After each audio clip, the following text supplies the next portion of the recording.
there's a monster hiding in the remote forests, swamps, and rivers of the Congo Basin in Central Africa. It has a long neck, looks like a dinosaur, and is the size of an elephant, or maybe a hippo at least. That's what people who claim to have seen it say. It should have gone extinct millions of years ago, but this Congo's version of the Loch Ness Monster somehow survived. This creature is the Mokele Mbembe, which means one who stops the flow of rivers, and more folks are saying they've seen it lately. European explorers first heard the stories of this creature from the people living near the Congo River in the early 1900s. A German captain even included a description of the monster in his official report from his expedition. The locals told him the animal was of a brownish-gray color with smooth skin, a very flexible neck, and only one long tooth that could be a horn. Some of them mentioned a long, muscular tail, like that of an alligator.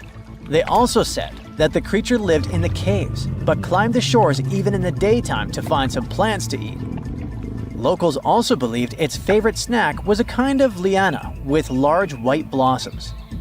Some of them even showed the German captain some fresh path the monster left leading next to those plants.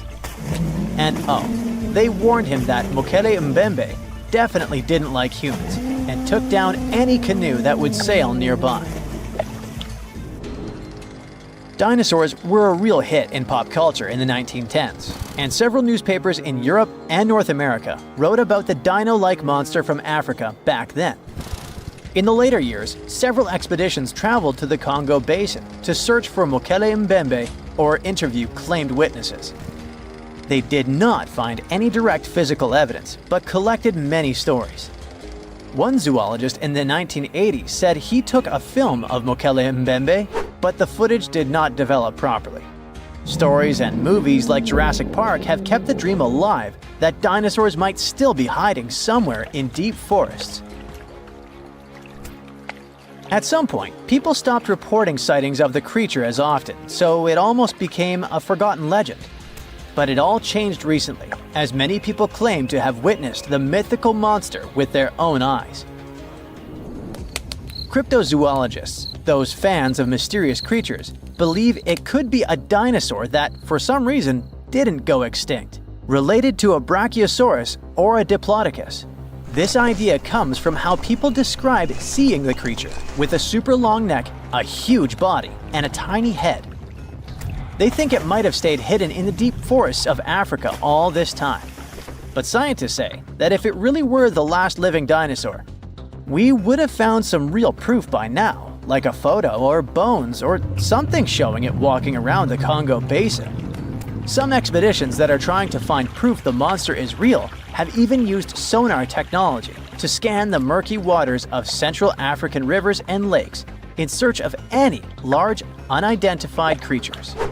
Some people even narrowed down the monster's location to a specific remote lake, surrounded by untouched jungle in the swamps. So far, the search for evidence hasn't been successful. The explanation behind all the sightings of the Mokele Mbembe could be the changing ecosystem. More and more human settlements are moving into the huge Congo Basin rainforest. People aren't used to seeing large animals that live in the forest, so they believe they have witnessed the mysterious creature from their folklore. The human brain often fills in the gaps in something we don't know and uses imagination to explain it, especially if there's a ready-made version that everyone's heard of. But still, we can't completely rule out the possibility that there are some new, unknown species of animals hiding in the Congo forests. Maybe just not a missing dinosaur. Another legend, this time Mongolian, says there's a giant worm living deep in the Gobi Desert. Yep, similar to the monster you've seen in Dune. The creature, which is supposedly up to 6 feet long, can spit acid that could melt anything and shoot electricity. They say it spends most of its days hiding underneath the sandy dunes, but likes to come out during the wetter months of June and July. The people in the West first found out about the megaworm of the Gobi Desert thanks to an American paleontologist, Roy Chapman Andrews. This brave man was probably the inspiration for Indiana Jones. In 1926, he wrote about the creature in his book. At the meeting with Mongolian leaders, Andrews heard detailed descriptions of the creature, even though none of them had ever seen it themselves. One of them said it looked like a sausage that was about 2 feet long, with no head or legs. According to him, the worm was so poisonous that just touching it could instantly take your life, and it lived in the loneliest parts of the Gobi Desert. Andrews didn't think the creature was real, but he shared these stories again in another book. And then, stories of the monster spread around the world. In some of them, it's only 1 foot long. In others, it's as large as a human. Some say it looks like a snake, and some describe it as a caterpillar. Some people claim it has wings and can fly, and others think it could be a supernatural evil being without a body. The color of the creature also remains a subject of debate. It could be white-gray, brown, or even bright red. The stories of witnesses are probably so different because the creature doesn't even exist. In 1983, one scientist who was visiting the region heard that an old man had managed to finally catch the mysterious worm. He also found out there was a nest nearby and decided to risk it all and see it. But instead of a scary monster, there was a tartar sand boa inside. Luckily for the scientist, this snake is non-venomous, but it does have gray-brown scales and could match the description of the giant worm. When he showed it to the locals, supposedly all of them said it was the monster they had seen. Big expeditions from America, Britain, and New Zealand came to the Gobi Desert to try and find the creature. Many other adventurers came from all around the world on their own, but found no evidence the monster was real. But many Mongolians are sure the death worm is no fantasy. If you don't believe there's a monster in the Gobi Desert, how about one in Lake Worth in Texas? According to local folklore, there's a part human, part goat creature with scales and long clawed fingers hiding there. It all started back in July 1969, when locals claimed to have spotted this mysterious creature roaming around. The newspapers loved the story and started reporting about new sightings. One article said that the monster jumped out of a tree and landed on some guy's car. Another report claimed that the Lake Worth monster decided to throw an automobile tire at a group of people. Someone even managed to take a photo of the creature, and the newspapers published it. Locals started flocking to the lake at night, hoping to catch a glimpse of the creature, but no one could find any evidence it was real after all. The author of the monster's photograph later said it was most likely someone's prank, because the creature really wanted to be seen. Then, a reporter from the local newspaper received an anonymous letter saying that it was 3 high school students who decided to dress up and scare people. Even despite this, some cryptozoologists think it could have been an undiscovered primate species that walks on 2 legs. We don't know if the Worth monster is real, but it does one good thing and brings together the local community. Every year since 2009, they throw the Lake Worth Monster Bash.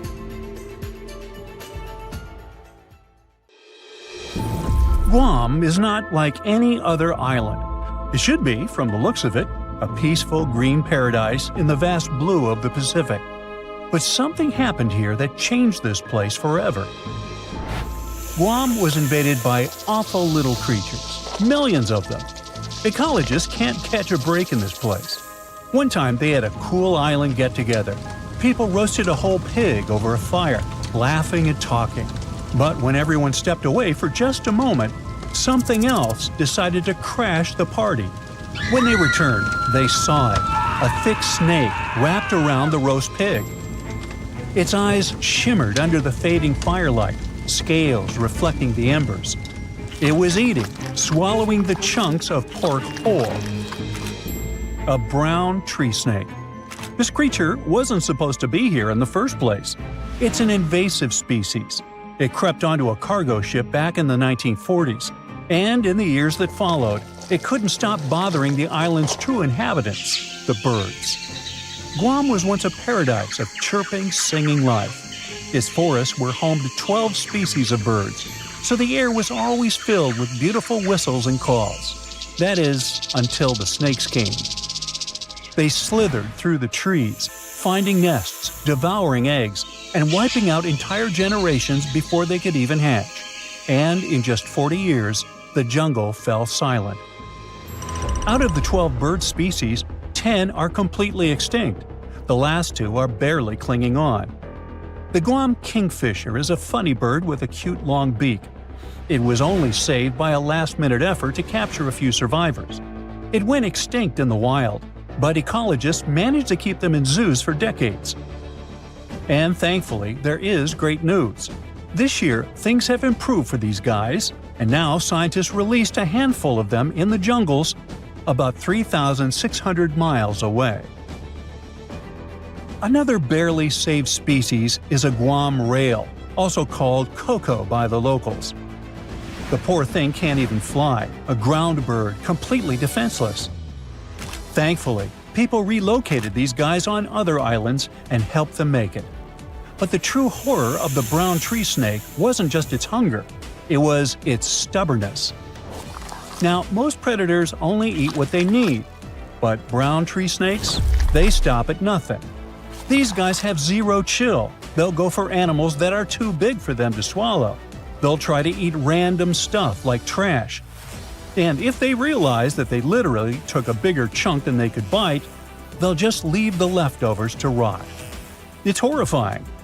When researchers were trying to understand why the birds were disappearing suddenly, they gave them tiny radio transmitters to track their movements. But every time scientists went to check on tagged birds, they kept finding the tracking signals inside the snakes, or in bodies left by the snakes. Oh, and now these snakes have nothing to eat. Millions of them. You'd think they'd just give up, but nope, they decided to change their diet. Rats, lizards, garbage, each other. Yep, these guys aren't picky. What's even crazier is that it was just the beginning. Birds aren't just there to sing pretty songs. They eat things like bugs and help keep nature in balance. And when they disappear, you can tell because something starts taking their place. Spiders. Guam's spider population absolutely exploded. The place is drowning in silky webs and creepy little legs. Especially the banana spiders. Giant golden-bellied creatures that build sprawling webs bigger than anything seen on other islands. Or the huntsman spiders, the size of a human hand. Like the name hints, they chase their prey down the island, skittering across the jungle floor, and use fangs to inject venom quickly. Tiny Argyle Road spiders are also lurking among them. These are sneaky little thieves that steal food from their much bigger neighbors.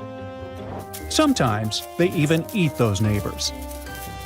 And finally, the tent web spiders, whose webs are like entire cities. They create a single mass of silk where dozens, sometimes hundreds of spiders live together. Some ecologists call them condo webs, like some multi-level apartment complexes. These condo webs stretch from the ground all the way up to the jungle canopy, so the forest starts looking like a Halloween party. You can wrap into these things like a mummy. It became so common that hikers started carrying spider sticks, long branches used to sweep away the webs before they got caught in their faces and clothes. Recently, in 2012, they finally decided to count all these guys. Well, you'd never guess it. From 500 to 730 million eight-legged creatures in the jungle. The island has 40 times more of them than other places nearby, like islands of Rota, Tinian, and Saipan combined. And that's a low estimate, because some webs are not within an arm's reach. And these guys keep evolving too. The banana spiders usually weave something called a stabilimentum. It's a zigzag pattern of thick white silk woven through the web. Though scientists aren't entirely sure why they do it. Maybe it strengthens the web or makes them look bigger or scarier. The strongest theory is that it warns birds. The bright, thick pattern tells them not to fly around here because they'll ruin everything. Oh, but on Guam, you don't have to worry about the birds at all. So now they stop decorating their webs entirely.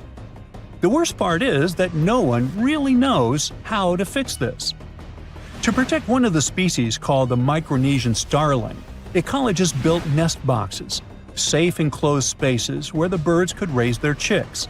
To make sure snakes couldn't reach them, They installed smooth metal poles beneath called baffles.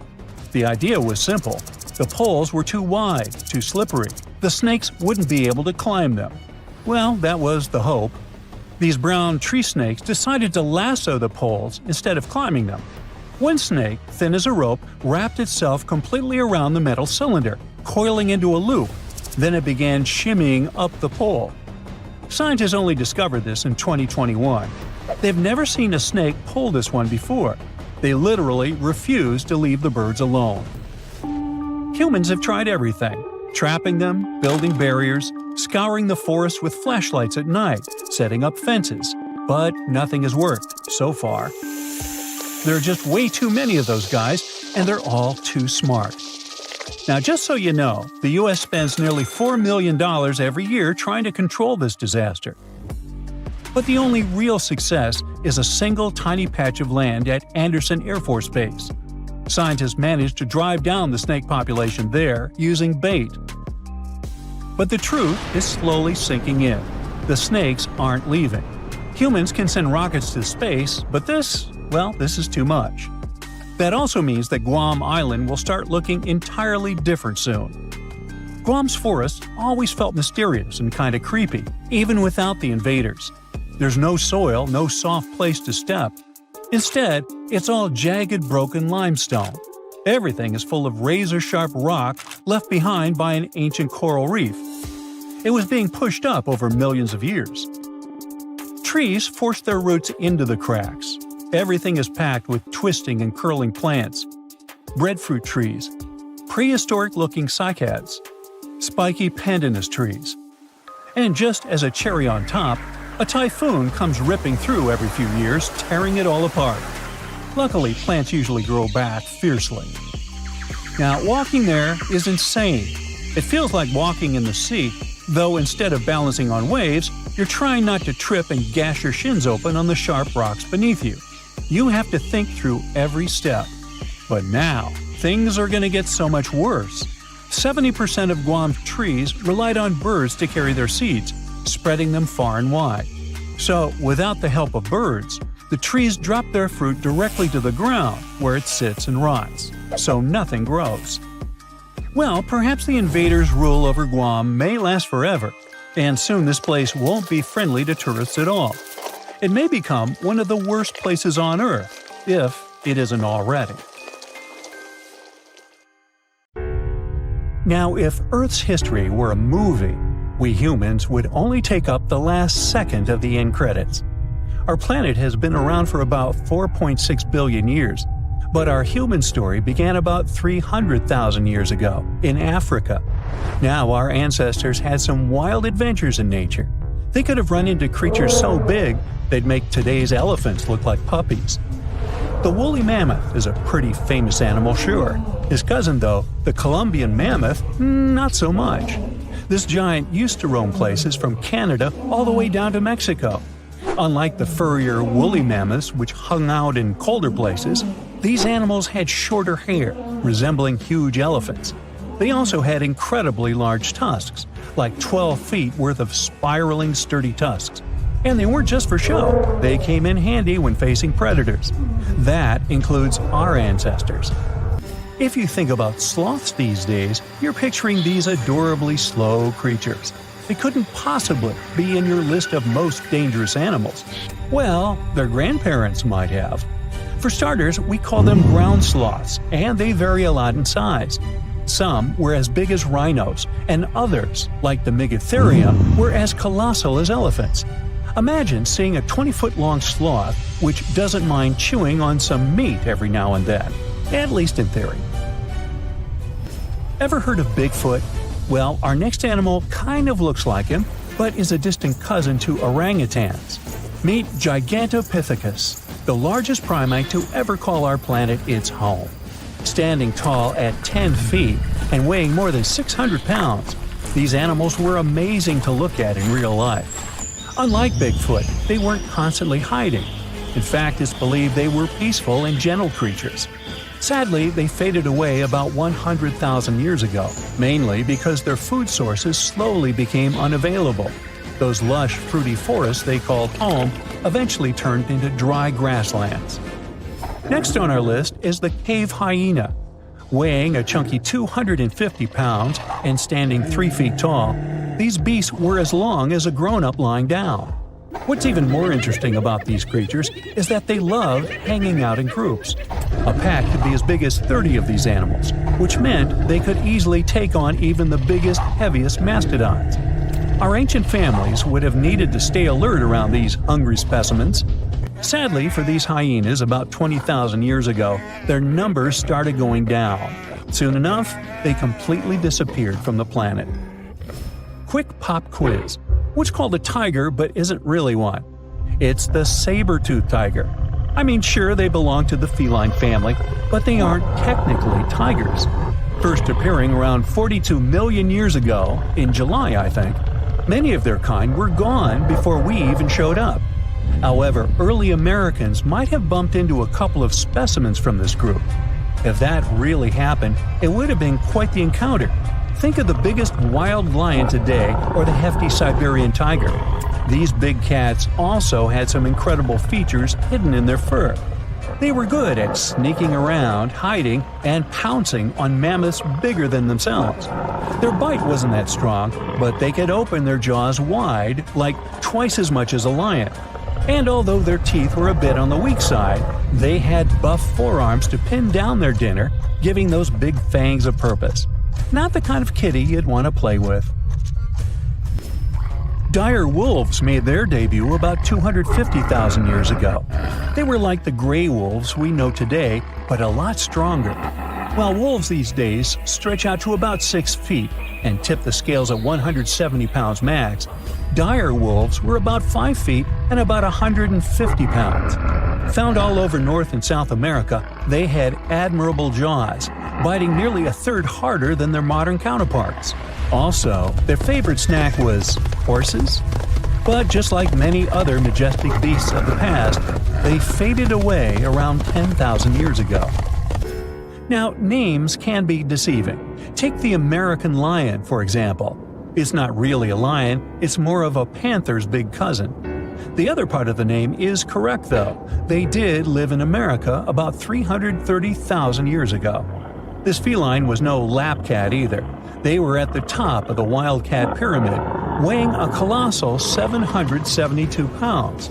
That's like stacking 4 grown men on a scale. Even the mighty African lion would look a tad bit shy beside these beasts. With the muscle to take down a bison, you wouldn't want to accidentally interrupt their dinner. They parted ways with this planet around 11,000 years ago, right after the last ice age. Now, down in Australia, about 50,000 years ago, I wasn't around then, there lurked a relative of the Komodo dragon, the Megalania. Experts love to have debates on how big it was. Some say it stretched out to 23 feet. Others think it was just about 11 feet long. Either way, they were basically mega-sized Komodo dragons with a dangerous bite. If you think bears are already big and fluffy now, let's introduce the short-faced bear. While this big creature stood on its hind legs, it towered at 14 feet. With long limbs, they could outrun today's bears, hitting speeds up to 40 miles per hour. These ultra bears sadly disappeared around 11,600 years ago. Now imagine a crocodile. Okay, imagine that same crocodile, only supersized, with sporty legs, doing its thing in Australia about 1.6 million years ago. Well, say hello to the quincana. These crocs were extremely large, reaching 23 feet. And no, they weren't lazy river loungers. These creatures really love spending time on land. They evolved to have strong legs for their chases and razor-sharp teeth designed for slicing, not gripping. When did we stop sharing beaches with them? About 40,000 years ago. The name elephant bird might not sound familiar, but try to picture a bird that stood tall, as high as a basketball hoop at 10 feet, and weighed as much as a small car, 1,500 pounds. Their eggs were equally huge, like 150 chicken eggs bundled up into one. Now, as amazing as these birds sound, there's a lot we still don't know about them. They're hard to study, as most extinct animals are. Still, some recent studies have given us some clues. Scientists have been examining ancient molecules from their fossilized eggshells. It's an awesome piece of evidence, since these birdies' shells were thick, preserving precious DNA inside. Plus, there are tons of these eggshell fragments sprinkled all over Madagascar's beaches. Because of these findings, we now know these birds were herbivores and loved eating leaves and seeds. We also know the tiny kiwi bird is its closest living relative. Now, dodos were these amazing birds we also used to share the planet with. They're like distant cousins to ancient pigeons. To give you some perspective, imagine a chunky bird weighing about 50 pounds. Similar to chickens, turkeys, and ostriches, dodos were also the types of birds that couldn't fly. Their wings were small, and they had the muscle strength of, well, a wet noodle. Now, you might have heard the word dodo used as a name for creatures that aren't that bright. Don't get confused, though, by this name. These birds were in fact intelligent. Scientists were able to figure that out by studying their fossils. It turns out that they were good at smelling stuff, unlike most birds that are all about the visuals. These creatures aren't around for us to study anymore, but that might change. One evolutionary biologist is on a mission to fully understand these amazing ancient birds. On that note, she revealed that the dodo's DNA has been completely sequenced. There are even talks about potentially bringing dodos back to life. They would make a nice addition to the lovely beaches of Mauritius, the place they used to call home many years ago. Australia used to have its own giants. Those were huge animals that could have dwarfed anything living on this continent these days. Scientists found the remains of many of those ancient creatures in the Narracuta Caves in South Australia, 4 hours away from Adelaide. It's a lovely region, but it can be treacherous. Watch out for holes the ground is pocked with. Known as pitfall traps, many of them are no wider than a coffee table. They're deep and plunge into the darkest of caverns. One of such caverns is called Victoria Fossil Cave, and it's a treasury that's been hiding the bones of around 45,000 animals for centuries. Some of the oldest bones belong to creatures far more terrifying than any animal you can encounter today. Those were the ancient Australian megafauna, huge beasts that roamed the continent during the Pleistocene epoch.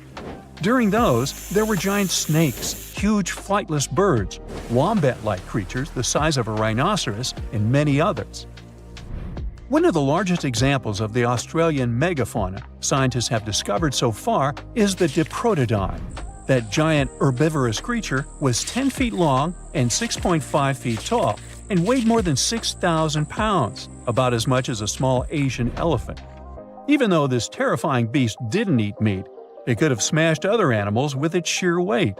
Scientists have found the remains of hundreds of such creatures all over Australia, so it's safe to say that no other animal from that time or in that location was larger than this giant.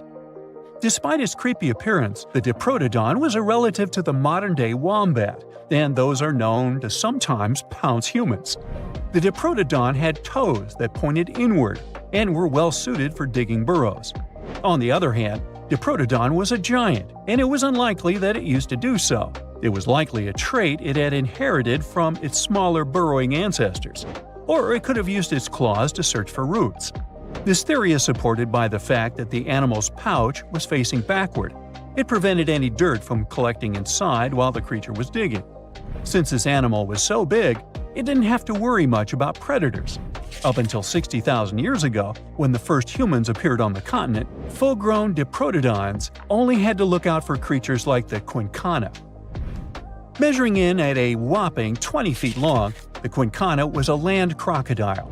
It lived in Australia from around 20 million to 40,000 years ago. It disappeared along with most other mega creatures of the last ice age. It's thought to be the result of the first humans coming to the continent.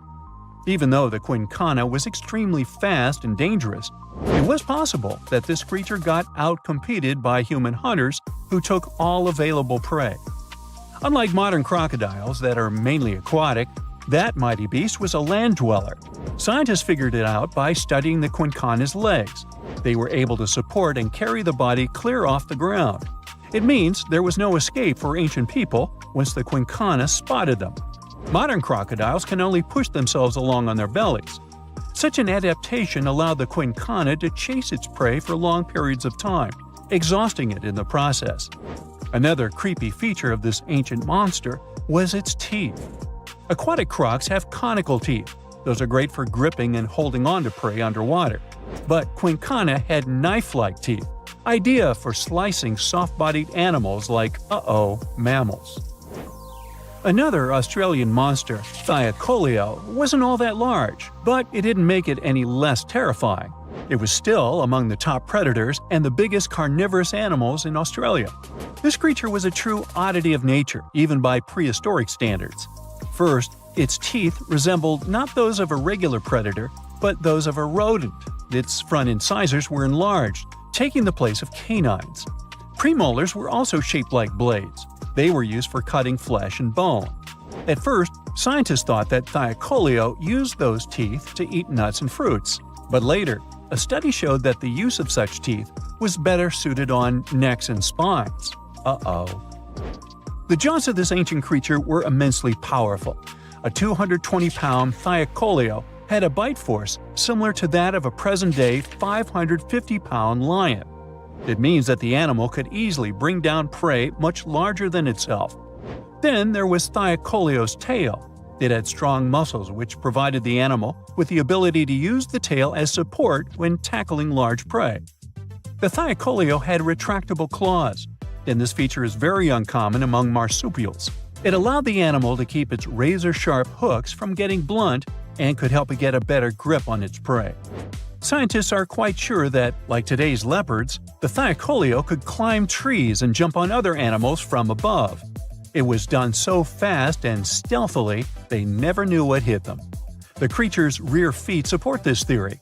The first toe there was reduced, but the foot had a rough pad like what modern-day possums have. It allowed them to have a better grip while climbing. Right after scientists found the first skull of the Meliolania, this animal was classified as a lizard. That's why its name translates to small groomer. But after they discovered more complete fossils, it turned out that the Meliolania was a giant turtle. But that's not all. It was one of the largest land turtles to ever have existed.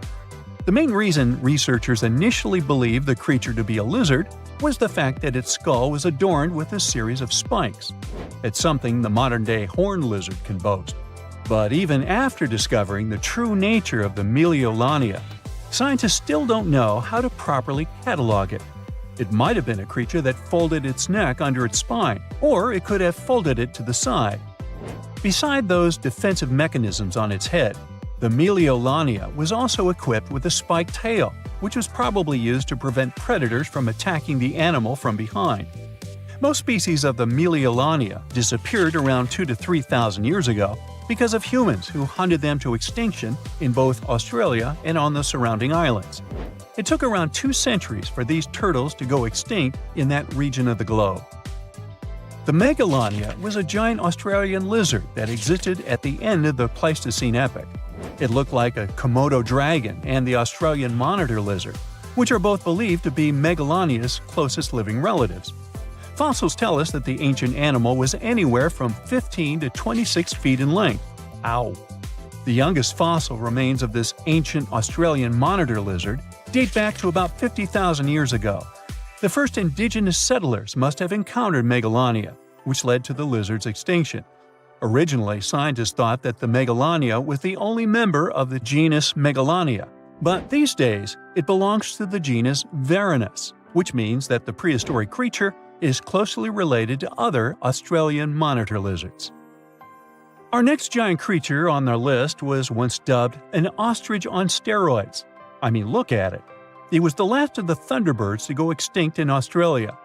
The Genurus lived on the continent at the same time as early humans.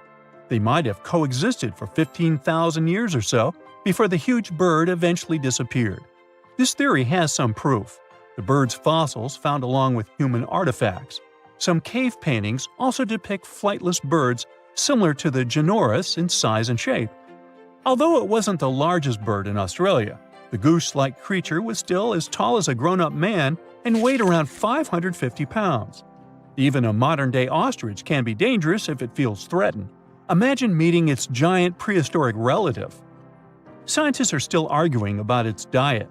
Many believe the creature was an herbivore, but there's still a chance that the Genyornis was a partial scavenger.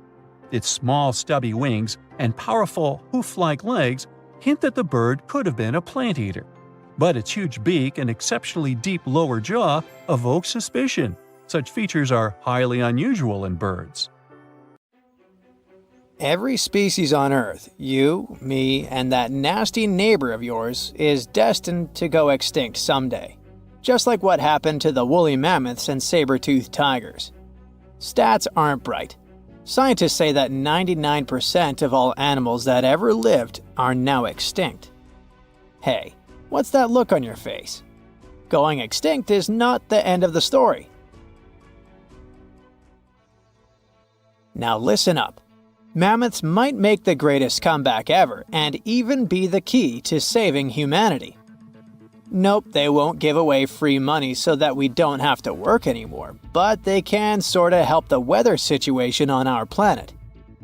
In the Arctic tundra, there's this ground called permafrost. It's like soil in the form of ice. Soil turns permafrost when it stays super cold for 2 years straight. But now, permafrost is actively thawing out, and it's bad news for, well, everyone. Because while thawing, it releases a lot of carbon into the air. But what if we had large animals like mammoths there today? They would churn up the soil. The ground would freeze more deeply in winter. And then, in summer, a layer of grass would help keep the ground cool and prevent the permafrost from melting. Some scientists think that's a great solution. So now there's a company in the US that's trying to bring mammoths back to life. Okay, you got me. Not actual mammoths, but a sort of hybrid between an elephant and 1% mammoth DNA. It would be a northern elephant. Getting mammoth DNA is easier than you might think. They actually only went extinct about 10 to 14,000 years ago. Scientists are hoping to have their first elephant-mammoth hybrid by 2027.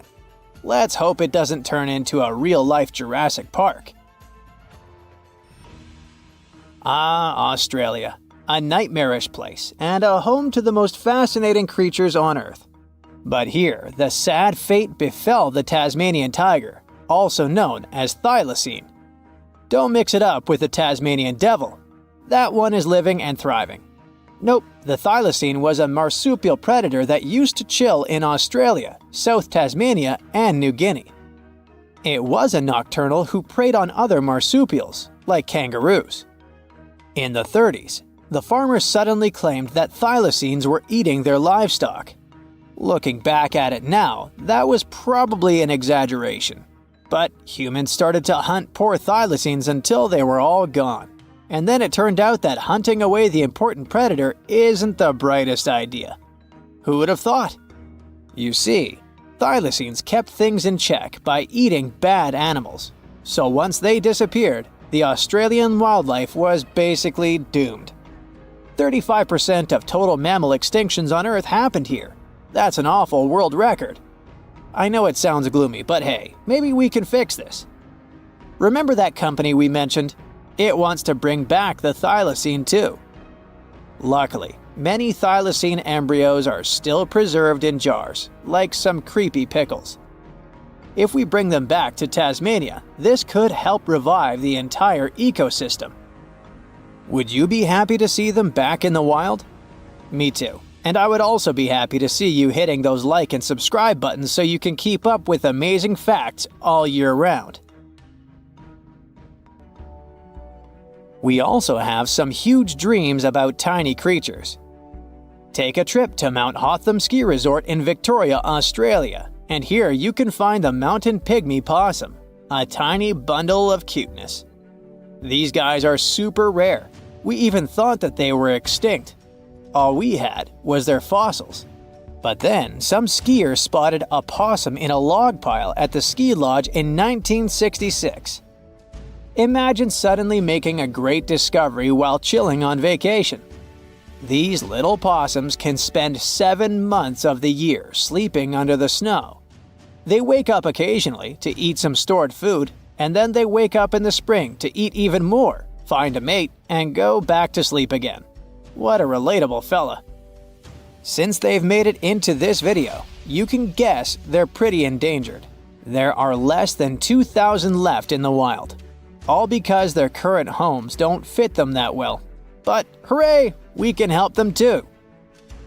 You see, their ancestors lived in lowland forests about 20 million years ago, so maybe mountain possums could live better if we moved them there? Of course, we can't just take them to the woods and expect them to survive. Instead, scientists want to slowly release possums into the forest and check up on how they get on with it. Let's hope these cute creatures will adapt to woodland life. The southern gastric brooding frog, also called the platypus frog, was quite a unique creature. It was discovered in 1972 in Queensland, Australia. Back then, this fella shocked the scientists with its super weird birthing practices. Check this out. The mother frog swallows her eggs, turning her stomach into the womb. Then she doesn't eat at all for 6 weeks straight. I could never. Meanwhile, the tadpoles hatch in her stomach, start to grow, and eventually get so big that the mom literally has to breathe through her skin. And then she literally spews out her offspring left and right. Bleh. But this insane process is a great evolutionary achievement, which is why it drew everyone's attention. But the wonder didn't last long. By the mid-80s, all known species of these frogs vanished from their natural habitats. Why? We have no idea. There are many theories, but almost no evidence to back them up. In any case, over the years, these guys officially became extinct. But it all changed in 2013. Scientists started a groundbreaking project named the Lazarus Project. Now they want to resurrect these frogs to learn cool cloning techniques from them. Are you guys ready to copy their genetic preservation method? Yeah, me neither. But let's dive deeper. Literally go in the water. Meet the coelacanth. This creature lived in the oceans back when the dinosaurs roamed our planet, and didn't even notice the asteroids. These guys are the Methuselahs of the sea. They can live up to 100 years, and they don't even start thinking about leaving offspring until they're around 55. At least they've got plenty of time to live for themselves. We actually thought this creature had gone extinct about 65 million years ago. But then, the first Latimeria specimen was discovered off the coast of South Africa in 1938. Now they're known as living fossils. And these fish are enormous. They weigh around 200 pounds. They're also super stylish, with those lobe-fished paddles that make them look like disco balls. Oh, and they're great aerialists. Thanks to those versatile fins, they can even do headstands and swim belly up.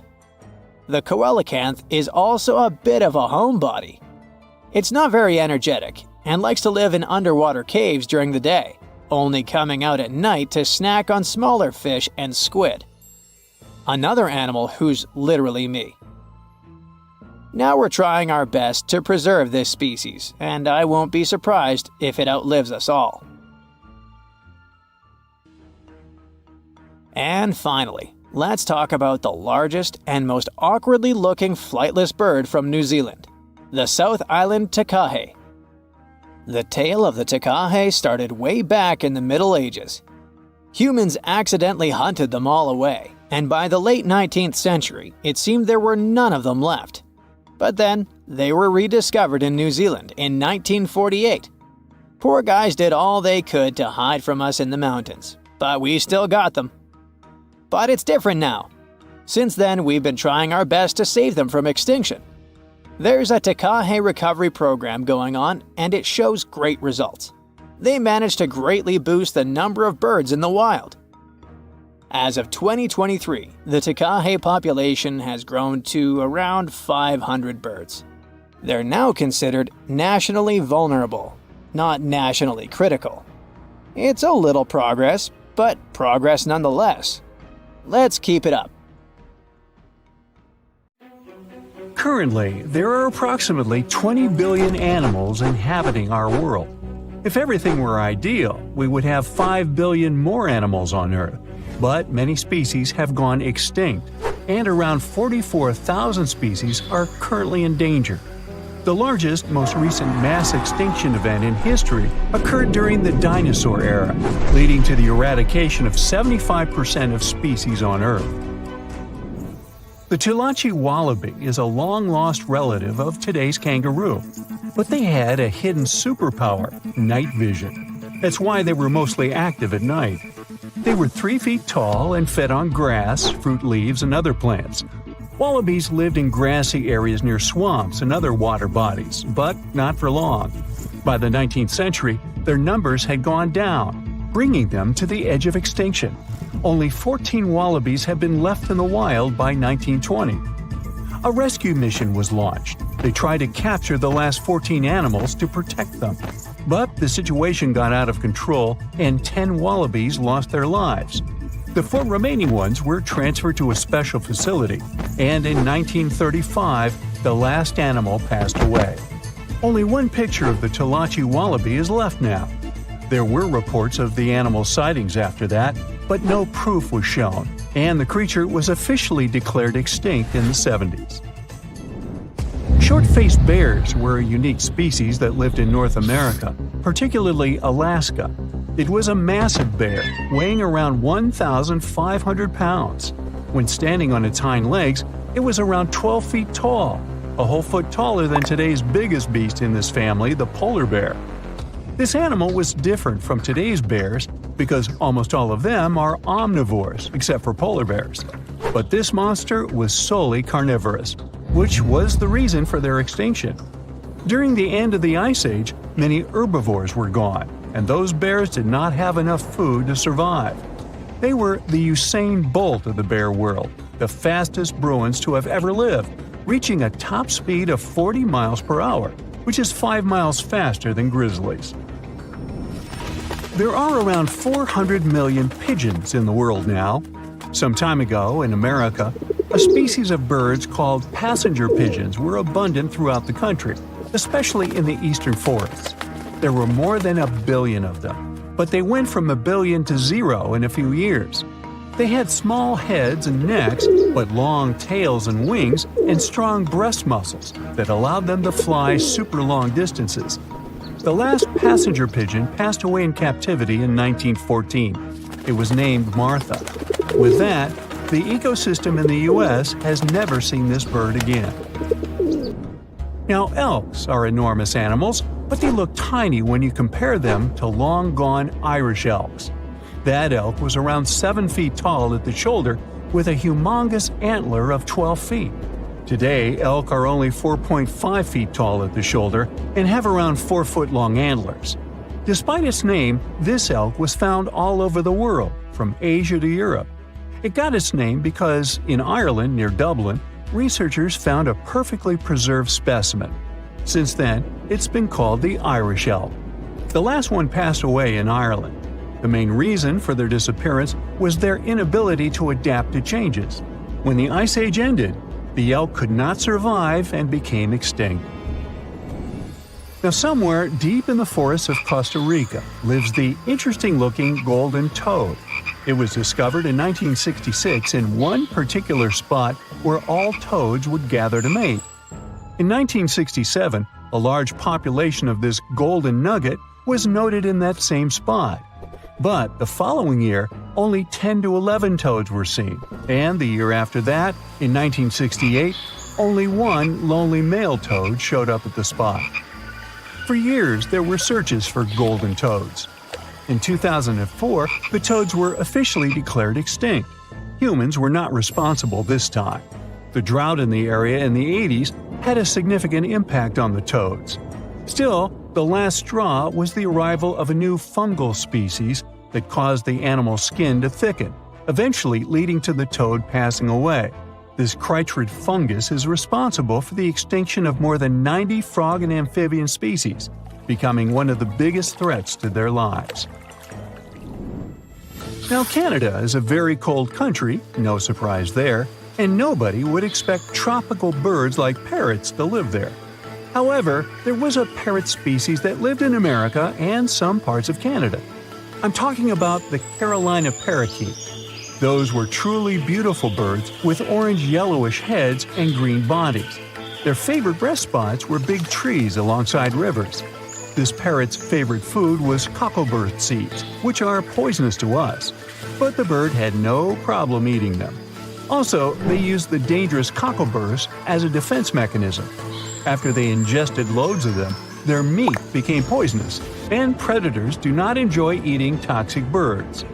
Carolina parakeets were abundant, there were millions of them. But since the Ice Age, their numbers had been gradually going down because of natural reasons, mainly temperature.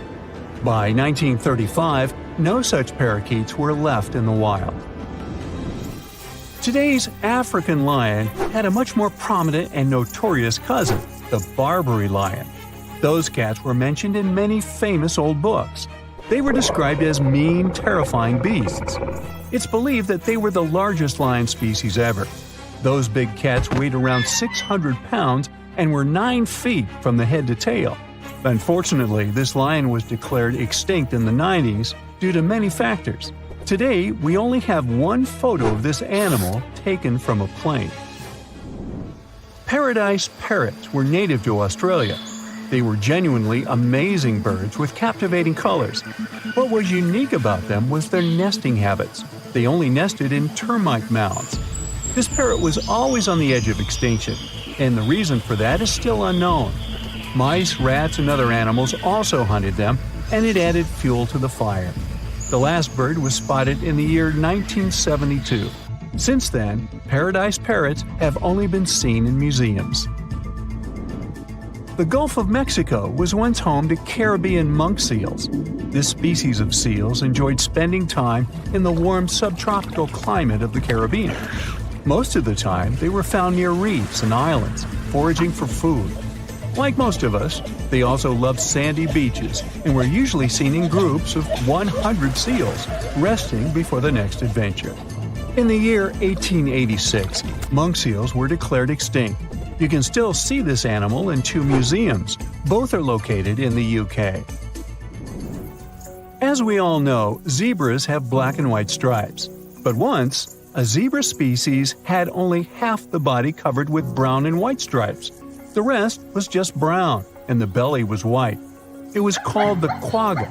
They lived in the southern part of Africa in grass fields and wet pastures, like today's zebras, and ate grass and other plants. The last quagga perished in 1888, but not all hope is lost. Today, extensive research is being done to bring this animal back into the wild. Australia is home to many outlandish animals, but the craziest ones are probably gastric brooding frogs.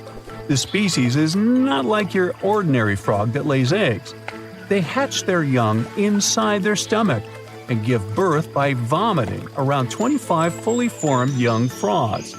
Sometimes their stomach becomes so bloated that they have to breathe through their skin. 2 species of this frog were discovered in the northern and southern parts of Australia in the 1970s by Mike Taylor. A decade after their discovery, both species are gone. The main reason for their extinction is the chytrid fungus. Luckily for them, they're also part of a de-extinction program that's putting serious efforts into bringing them back into the wild. Welcome, dear listeners, to a journey back in time, to a moment that forever altered the course of our planet's history. Picture this: a serene Earth where mighty dinosaurs roamed freely, ruling every corner of the land, from the densest jungles to the vast open plains. Their thunderous footsteps echoed as a testament to their reign, a reign that seemed unending. But the universe, in its infinite vastness, had other plans. Enter the Chicxulub incident. A name that might sound unfamiliar to some, but its impact, both literal and metaphorical, is deeply etched into the very fabric of our planet. This wasn't just any cosmic event, it was a cataclysm, a celestial sledgehammer that came hurtling from the abyss of space. Imagine a rock, not just any rock, but one the size of Mount Everest, weighing trillions of tons, racing towards Earth with a speed so immense that it could traverse from New York to Anchorage faster than one could prepare a morning breakfast. This monstrous entity, dear listeners, was destined to collide with our planet. And when it didn't just make a dent. It reshaped life as it was known. The Chicxulub incident wasn't merely an event, it was a turning point. A moment where the rulers of the Earth, the mighty dinosaurs, faced an adversary so powerful that it brought their long-standing dominion to a tragic end. But why is this incident so significant? As we journey through the annals of time, retracing the steps of the Chicxulub incident, we find ourselves drawn to a specific location on our planet. A place that today is known for its pristine beaches, vibrant culture, and the allure of ancient civilizations. Yes, dear listeners, we're talking about modern-day Mexico, specifically the Yucatan Peninsula. But let's rewind the clock back to that fateful day and paint a picture quite different from the holiday destination we know today. The Yucatan Peninsula, a region now synonymous with Cancun's turquoise waters and Mayan ruins, was the epicenter of this cosmic catastrophe. As the colossal asteroid approached, it wasn't heading for some remote, uninhabited corner of the Earth. No, it was on a direct collision course with what is now the heart of Mexico. And then, with a force beyond comprehension, it struck. The very ground trembled, and the skies lit up as if a second sun had dawned. The vast ocean waters that covered the Yucatan Peninsula could do little to cushion the blow. Instead, they became part of the cataclysm, amplifying the devastation. The immediate aftermath was nothing short of apocalyptic. The impact was so immense that it pierced through the Earth's crust, releasing energy equivalent to billions of atomic bombs. The skies were set ablaze, and a shockwave of unimaginable proportions rippled across the globe. The serene waters of the Yucatan were violently displaced, giving rise to tsunamis that towered as high as the Statue of Liberty, rushing forth to distant shores with wrathful intent. But this was just the beginning.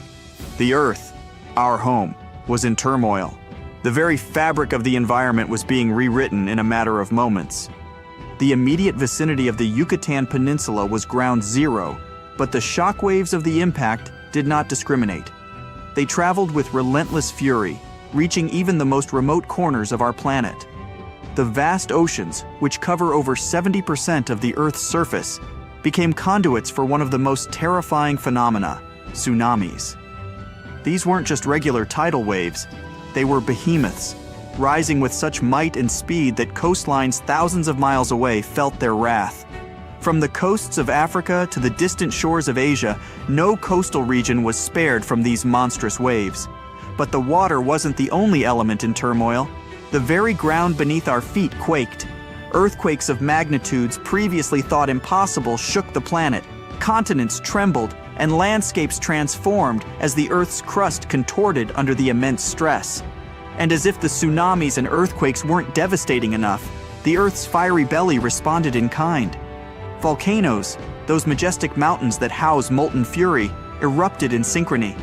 From the towering peaks of the Andes to the volcanic islands of the Pacific, plumes of ash and rivers of lava painted the skies and lands with their scorching palette. It's hard to fathom, isn't it? A single moment, a solitary event, triggering a cascade of cataclysms that touched every corner of our globe. The Chicxulub incident wasn't just an asteroid impact, it was a global reset button, a testament to the interconnectedness of our planet's systems. As we venture further into this narrative, we'll delve into the long-term consequences of these global effects and how they set the stage for a new chapter in Earth's ever-evolving story. Navigating through the immediate aftermath of the Chicxulub impact, we've witnessed the sheer magnitude of its global effects. But dear listeners, the story doesn't end there.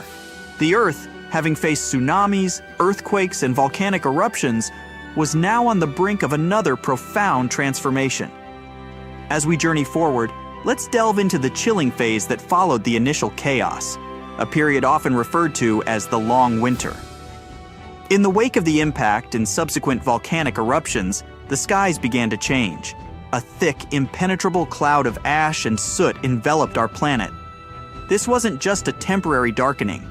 It was as if the Earth had donned a shroud, blocking out the life-giving rays of the sun. Day turned into night, and what followed was a darkness that persisted not for days, not for weeks, but for years. Without the warmth and light of the sun, temperatures plummeted. The once balmy and temperate regions faced a cold they had never known. Ice began to form, and snow covered landscapes that had never witnessed a winter. The Earth, in essence, was plunged into an unending night, a winter that seemed eternal. But the cold and darkness were just part of this grim equation. The atmosphere, now laden with sulfur, released from the impact site and volcanic eruptions, gave rise to a new menace: sulfuric acid rain. This wasn't the gentle rain that nourishes the soil. It was acidic, corrosive, and deadly. Forests withered, oceans acidified, and the very fabric of life on Earth was under siege. This prolonged period of darkness and cold, combined with the toxic rain, led to catastrophic climate changes. Ecosystems collapsed, food chains were disrupted, and many species, already reeling from the immediate aftermath of the impact, faced the grim prospect of extinction. It's a somber chapter in our planet's history, isn't it? A time when life itself hung in the balance, teetering on the edge of oblivion. Emerging from the chilling embrace of the long winter, one might wonder, how do we, millennia later, piece together the events of this cataclysmic incident? How do we sift through the sands of time to uncover the evidence of such a monumental event? The answer, dear listeners, lies hidden in the very fabric of our planet, waiting to be deciphered by those with a keen eye and insatiable curiosity. Iridium, a rare metal on Earth but abundant in asteroids, serves as a silent witness to the celestial collision. In the late 20th century, scientists made a startling discovery. They found a thin layer of clay in rock formations around the world, a layer unusually rich in iridium. This iridium-rich layer, often referred to as the iridium anomaly, was a global phenomenon, found in diverse locations from Italy to New Zealand. Such a widespread presence of this rare metal could only point to one conclusion: a massive asteroid impact. But iridium was just one piece of the puzzle. The rock layers themselves held more secrets. Beneath the iridium-rich layer, scientists found a distinct boundary, often termed the Cretaceous-Paleogene or KPG boundary. This boundary marked a stark difference in the fossils present above and below it. The layers below were teeming with diverse life forms, including our colossal friends, the dinosaurs. However, the layers above showed a significant decline in biodiversity, a testament to the mass extinction that followed the impact. Furthermore, in the vicinity of the Yucatan Peninsula, geologists uncovered a vast, semicircular structure, a scar etched into the Earth's crust. This was the Chicxulub crater, the very site of the asteroid's impact. Spanning over 150 kilometers in diameter and buried beneath layers of sediment, this crater was the smoking gun, the undeniable proof of the asteroid's collision with Earth. Piecing together the iridium anomaly, the KPG boundary, and the Chicxulub crater, a coherent narrative emerged. A story of a massive asteroid, its fateful collision with Earth, and the profound transformations that ensued. It's awe-inspiring, isn't it? How the Earth, in its silent wisdom, preserves the tales of its past, waiting for us to uncover and understand. With the evidence of the asteroid's impact firmly established, we are led to a poignant chapter in Earth's narrative. The immediate effects of the Chicxulub impact were undeniably catastrophic, but the ripples of this event extended far beyond the initial chaos, shaping the very trajectory of life on our planet. The dinosaurs, those magnificent creatures that had ruled the Earth for over 160 million years, found themselves in a world transformed. The prolonged darkness, plummeting temperatures, and acid rains created an environment hostile to these giants. Food sources dwindled as plants, the base of many food chains, struggled to survive without sunlight. Herbivorous dinosaurs, deprived of their primary food source, faced starvation. And as they perished, the carnivores that relied on them for sustenance were similarly affected. It was a domino effect, a cascading collapse of ecosystems. But it wasn't just the dinosaurs. Many marine species, especially those reliant on photosynthetic algae, faced extinction as the oceans acidified and the sun's rays were obscured. On land, the lush forests of ferns and palms gave way to fungi, which thrived on the decaying organic matter. The skies, once ruled by pterosaurs, saw a decline in these winged wonders. In total, it's estimated that nearly 75% of Earth's species were wiped out in this mass extinction event. The world, in essence, had hit a reset button. Yet, in the face of such overwhelming odds, life persisted. New species emerged to fill the voids left by the extinct ones. Mammals, which had previously lived in the shadows of the dinosaurs, began to diversify and expand their territories. The world was undergoing a transformation, setting the stage for the rise of new dominant species, including, eventually, our own. The primary evidence of the asteroid impact, as we've discussed, is compelling. The Iridium anomaly, the KPG boundary, and the Chicxulub crater together paint a vivid picture. However, the sheer magnitude of the extinction event has led scientists to ponder: was the asteroid impact the sole culprit, or were there other concurrent factors at play? One such theory posits that massive volcanic eruptions in the Deccan Traps, located in present-day India, played a significant role. These eruptions, spanning thousands of years, released vast amounts of lava and greenhouse gases into the atmosphere. Some scientists argue that this could have led to significant climate changes, weakening ecosystems even before the asteroid's impact. Another area of intrigue is the rapidity of the extinction event. While the immediate aftermath of the impact was undoubtedly catastrophic, there's debate over how quickly the extinction unfolded. Did it happen in a matter of months, years, or was it spread over millennia? Furthermore, while the extinction of the dinosaurs is a central focus, there's curiosity about the survivors. Why did certain species like crocodiles and certain birds endure while others perished? What unique adaptations or circumstances allowed them to navigate this altered world? The Chicxulub incident, despite being one of the most studied events in Earth's history, remains a treasure trove of mysteries. Each discovery, each new piece of evidence, adds a layer to our understanding, but also opens the door to more questions. As we delve deeper into the intricacies and enigmas of the Chicxulub incident, it becomes imperative to transport ourselves back in time, to truly grasp the magnitude of the event. To understand the impact and its profound consequences, we must first immerse ourselves in the world as it was. The Earth of this bygone era was a realm of contrasts and wonders. The continents, while somewhat recognizable, were positioned differently than they are today. Massive landmasses were in motion, slowly drifting and reshaping the face of the planet. The climate was warmer, with no polar ice caps, and sea levels were higher, creating vast inland seas that bisected continents. The landscapes were dominated by lush, dense forests of ferns, conifers, and early flowering plants. These verdant expanses were a cacophony of life, teeming with creatures both familiar and alien to our modern eyes.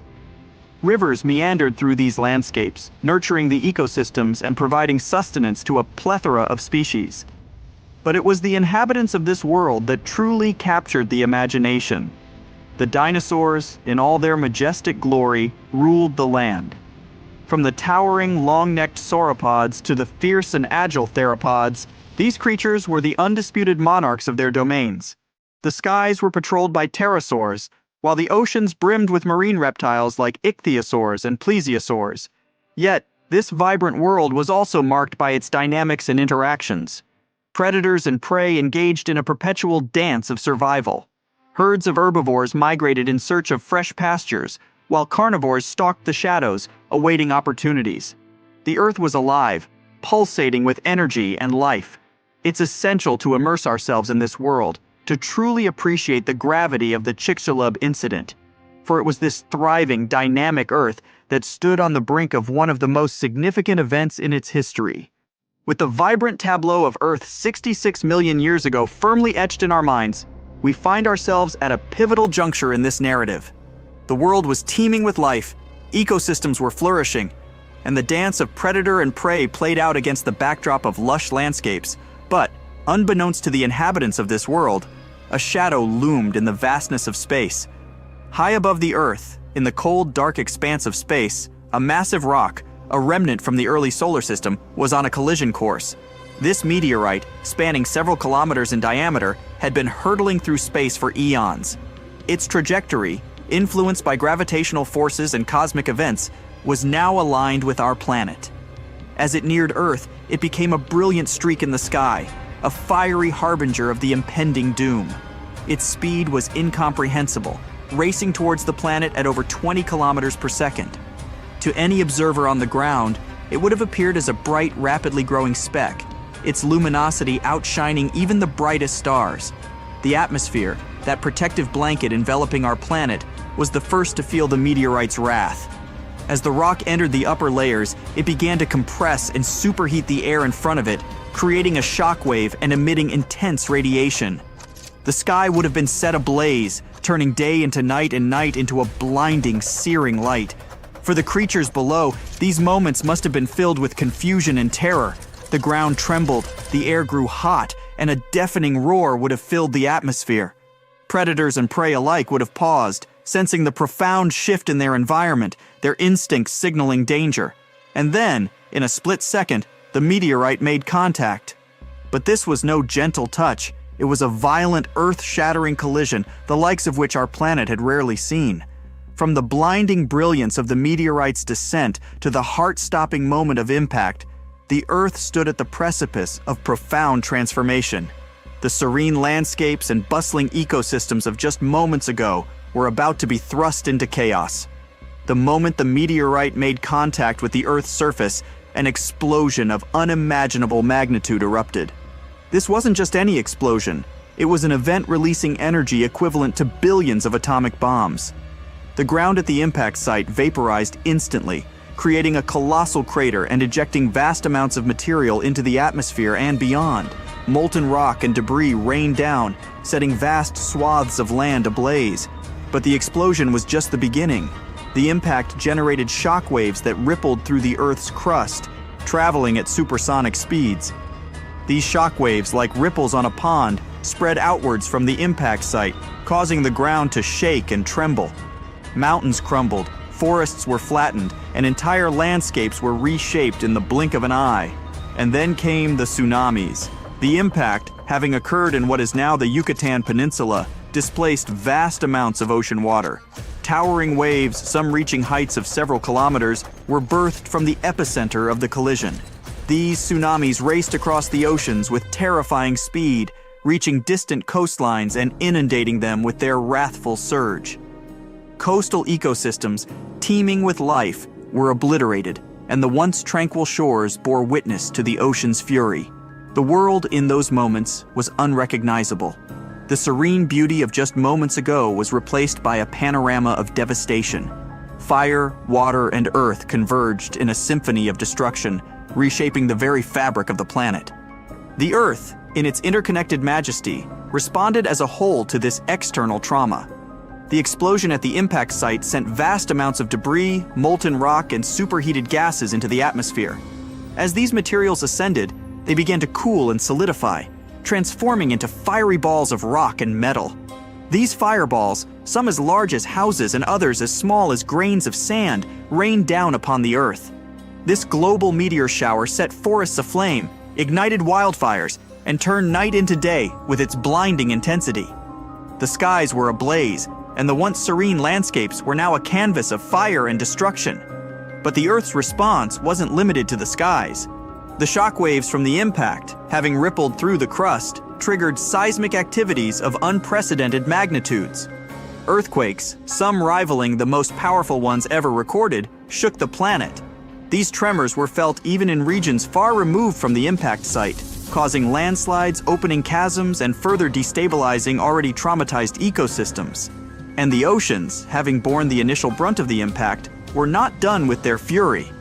The seismic activities, coupled with the displacement of water from the impact, gave rise to more tsunamis. These waves, while perhaps not as colossal as the initial ones, were still monstrous. They raced across ocean basins, reaching shores that had already been battered and bringing with them further devastation. The global consequences of the Chicxulub impact were a testament to the interconnectedness of our planet's systems. No corner of the Earth was untouched, no ecosystem left unscathed. It was a time of upheaval, a period where the very essence of life and the environment was put to the test. In the wake of the explosion, vast amounts of ash, soot, and debris were ejected into the atmosphere.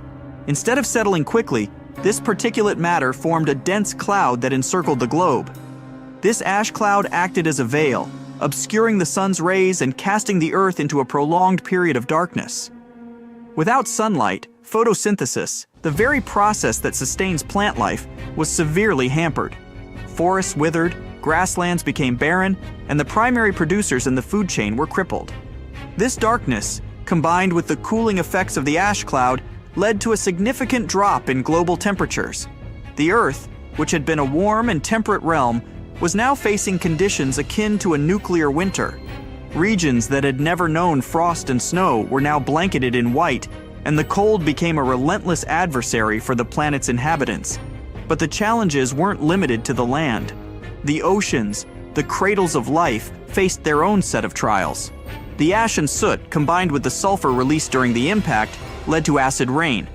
This rain, when it reached the oceans, caused a significant drop in pH levels, leading to ocean acidification. The delicate balance of marine ecosystems was disrupted. Calcifying organisms like corals and certain plankton species struggled to build their shells and skeletons. As these foundational species faced challenges, the entire oceanic food chain felt the ripple effects. From the tiniest plankton to the massive marine reptiles, the oceans were in turmoil. The long-term effects of the Chicxulub impact were a testament to the delicate balance of our planet's ecosystems. Even as the immediate chaos subsided, the challenges persisted, reshaping life and the environment in profound ways. Acid rain, as the name suggests, is precipitation with heightened levels of acidity. Following the Chicxulub impact, the atmosphere was laden with sulfur compounds, primarily released from the impact site and exacerbated by volcanic activities. When these sulfur compounds combined with water vapor in the atmosphere, they formed sulfuric acid, which then fell to the Earth as acid rain. The oceans, vast and seemingly boundless, were not immune to this acidic onslaught. As the acid rain poured into the seas, it began to alter the very chemistry of the waters. The pH levels of the oceans dropped, leading to a phenomenon known as ocean acidification. This change, while seemingly minute, had profound implications for marine life. Many marine organisms, especially those at the base of the food chain, rely on the process of calcification to build their shells and exoskeletons. Organisms like plankton, corals, and mollusks extract calcium carbonate from the seawater to form these protective structures. However, in more acidic conditions, the availability of calcium carbonate diminishes, making it harder for these creatures to maintain and build their shells. The plight of these foundational species had a domino effect on the entire marine ecosystem. Plankton, the primary producers in the oceanic food chain, faced significant challenges. As their numbers dwindled, the species that relied on them for sustenance, from small fish to massive marine reptiles, felt the strain. Coral reefs, those vibrant underwater metropolises, faced bleaching and degradation, affecting the myriad species that called them home. The acid rain and its subsequent effects on the oceans serve as a stark reminder of the interconnectedness of Earth's systems. A disruption in one area can have cascading effects, reshaping entire ecosystems and challenging the very fabric of life. Following the impact and the subsequent release of vast amounts of debris into the atmosphere, the Earth found itself shrouded in a dense cloud of ash and soot. This veil, while initially contributing to the planet's warming due to the greenhouse effect, eventually began to block out the sun's rays. The diminished sunlight, combined with the settling of the particulate matter, led to a significant drop in global temperatures. The Earth was entering a chilling phase, akin to a prolonged winter. Regions that had once basked in warmth and sunlight now faced prolonged periods of cold and darkness. Ice began to form in areas previously untouched by frost, and snow-covered landscapes became a common sight. This cooling had profound implications for the planet's ecosystems. Plants already struggling from the lack of sunlight found it challenging to cope with the cold. Many species, unable to adapt to these rapidly changing conditions, faced extinction. Yet, amidst this bleak landscape, stories of resilience emerged. Certain species, equipped with adaptations that allowed them to navigate this cooler world, began to thrive. Small mammals, with their ability to burrow and regulate body temperature, found niches in this altered ecosystem. Birds, descendants of the mighty dinosaurs, took to the skies, their lightweight bodies and endothermic nature giving them an edge. In the oceans, certain fish and marine reptiles, equipped with slow metabolic rates, managed to navigate the cooler waters and diminished food sources. These survivors, while perhaps not as majestic or dominant as their predecessors, were the harbingers of a new era. Their resilience and adaptability laid the foundation for the next chapter in Earth's evolutionary story. From the chilling aftermath of the Chicxulub impact and the resilient survivors that emerged, our narrative now takes a leap backward in time to a period even more ancient and profound. To truly grasp the significance of events like the Chicxulub impact, we must first understand the origins of our cosmic home. Let's embark on a journey to the very dawn of our solar system, to witness the birth of the sun and the genesis of the celestial dance that we are a part of. In the vast expanse of the cosmos, long before our Earth took shape, a colossal cloud of gas and dust, known as a molecular cloud, drifted silently. This cloud, rich in hydrogen and interspersed with heavier elements from ancient supernovae, was the primordial soup from which our solar system would emerge. Within this cloud, certain regions began to experience subtle gravitational perturbations, perhaps triggered by the shock waves from a nearby supernova or the tidal forces of neighboring galaxies. These perturbations set off a chain reaction. Parts of the cloud began to collapse inwards, drawn together by their own gravitational pull. As this material coalesced, it began to form a dense core, growing hotter and more pressurized with each passing moment. Around this core, the remaining gas and dust swirled, forming a protoplanetary disk. The stage was set for the birth of a star. In the heart of this collapsing cloud, temperatures and pressures reached a critical point. Nuclear fusion ignited, and the core began to shine brightly. This was the birth of our sun, a blazing beacon that would become the heart of our solar system. Its intense heat and light began to influence the surrounding protoplanetary disk, shaping and molding the materials within. The sun, in its fiery infancy, was both a creator and a destroyer. Its solar winds swept away lighter materials, while its gravitational pull orchestrated the dance of the remaining gas and dust. From this dance, the planets, including our Earth, would eventually emerge. Having marveled at the birth of our sun and the radiant heart of our solar system, our narrative now hones in on a specific celestial body, one that holds a special place in our hearts, our very own Earth. From the vast protoplanetary disk that swirled around the nascent sun, a unique and intricate process was set into motion, leading to the formation of our planet. In the early days of our solar system, the region that would become Earth was a chaotic battleground. Countless fragments, remnants from the protoplanetary disk, collided and coalesced. With each collision, these fragments, known as planetesimals, grew in size and mass. Over time, through countless impacts and mergers, a proto-Earth began to take shape. This young Earth was a far cry from the blue and green oasis we know today. It was a molten sphere, its surface dominated by lava and constantly bombarded by other celestial bodies. One such collision, with a Mars-sized object named Theia, is believed to have been so cataclysmic that it ejected a significant amount of material into space, eventually leading to the formation of our moon. As the frequency of these collisions decreased, the Earth began its cooling process. The surface, once a roiling sea of magma, started to solidify. This solidification process wasn't uniform. In certain regions, the crust formed rapidly, while in others, volcanic activity persisted, spewing lava and reshaping the landscape. Beneath this forming crust, the Earth's interior was still active. Convection currents within the mantle pushed molten rock to the surface, leading to the formation of the first volcanic islands. Over time, these islands coalesced, growing in size and forming the earliest land masses. The formation of the Earth's solid crust was a significant milestone. It set the stage for the development of stable landforms, the emergence of oceans, and the eventual genesis of life. This crust, while solid, was not static. It was and still is a dynamic entity, constantly reshaped by the forces of plate tectonics. From the molten beginnings of our Earth and the formation of its solid crust, our gaze now shifts skyward, to a celestial companion that has been a constant presence in our night sky, the Moon. This luminous satellite, with its phases and silvery glow, has inspired myths, guided navigators, and influenced the rhythms of life on Earth. But how did it come to be? And what role has it played in shaping our planet's rotation? As we touched upon earlier, the prevailing theory regarding the Moon's formation is rooted in a cataclysmic event. Early in Earth's history, a Mars-sized object named Theia collided with our young planet. This impact was so immense that it sent vast amounts of debris into space.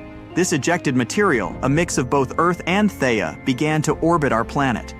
Over time, through gravitational forces and countless collisions, this debris coalesced and formed what we now know as the Moon. But the Moon's formation was more than just a cosmic spectacle. It had profound implications for Earth. The impact with Theia imparted a significant amount of angular momentum to our planet. As a result, the young Earth had a much faster rotation, with days lasting only a few hours. However, the newly formed Moon, being in close proximity to Earth, began to exert gravitational forces on our planet.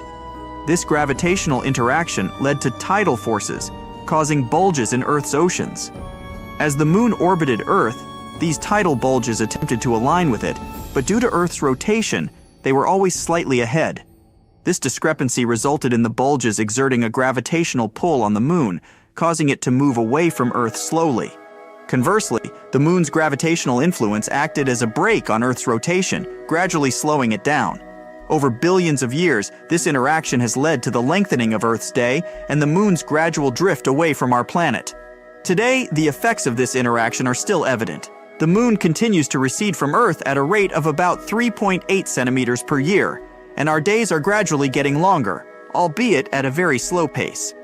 The Moon's formation and its intricate dance with Earth serve as a testament to the interconnectedness of celestial bodies. It reminds us that even in the vastness of space, events and entities are intertwined, shaping and influencing each other in profound ways.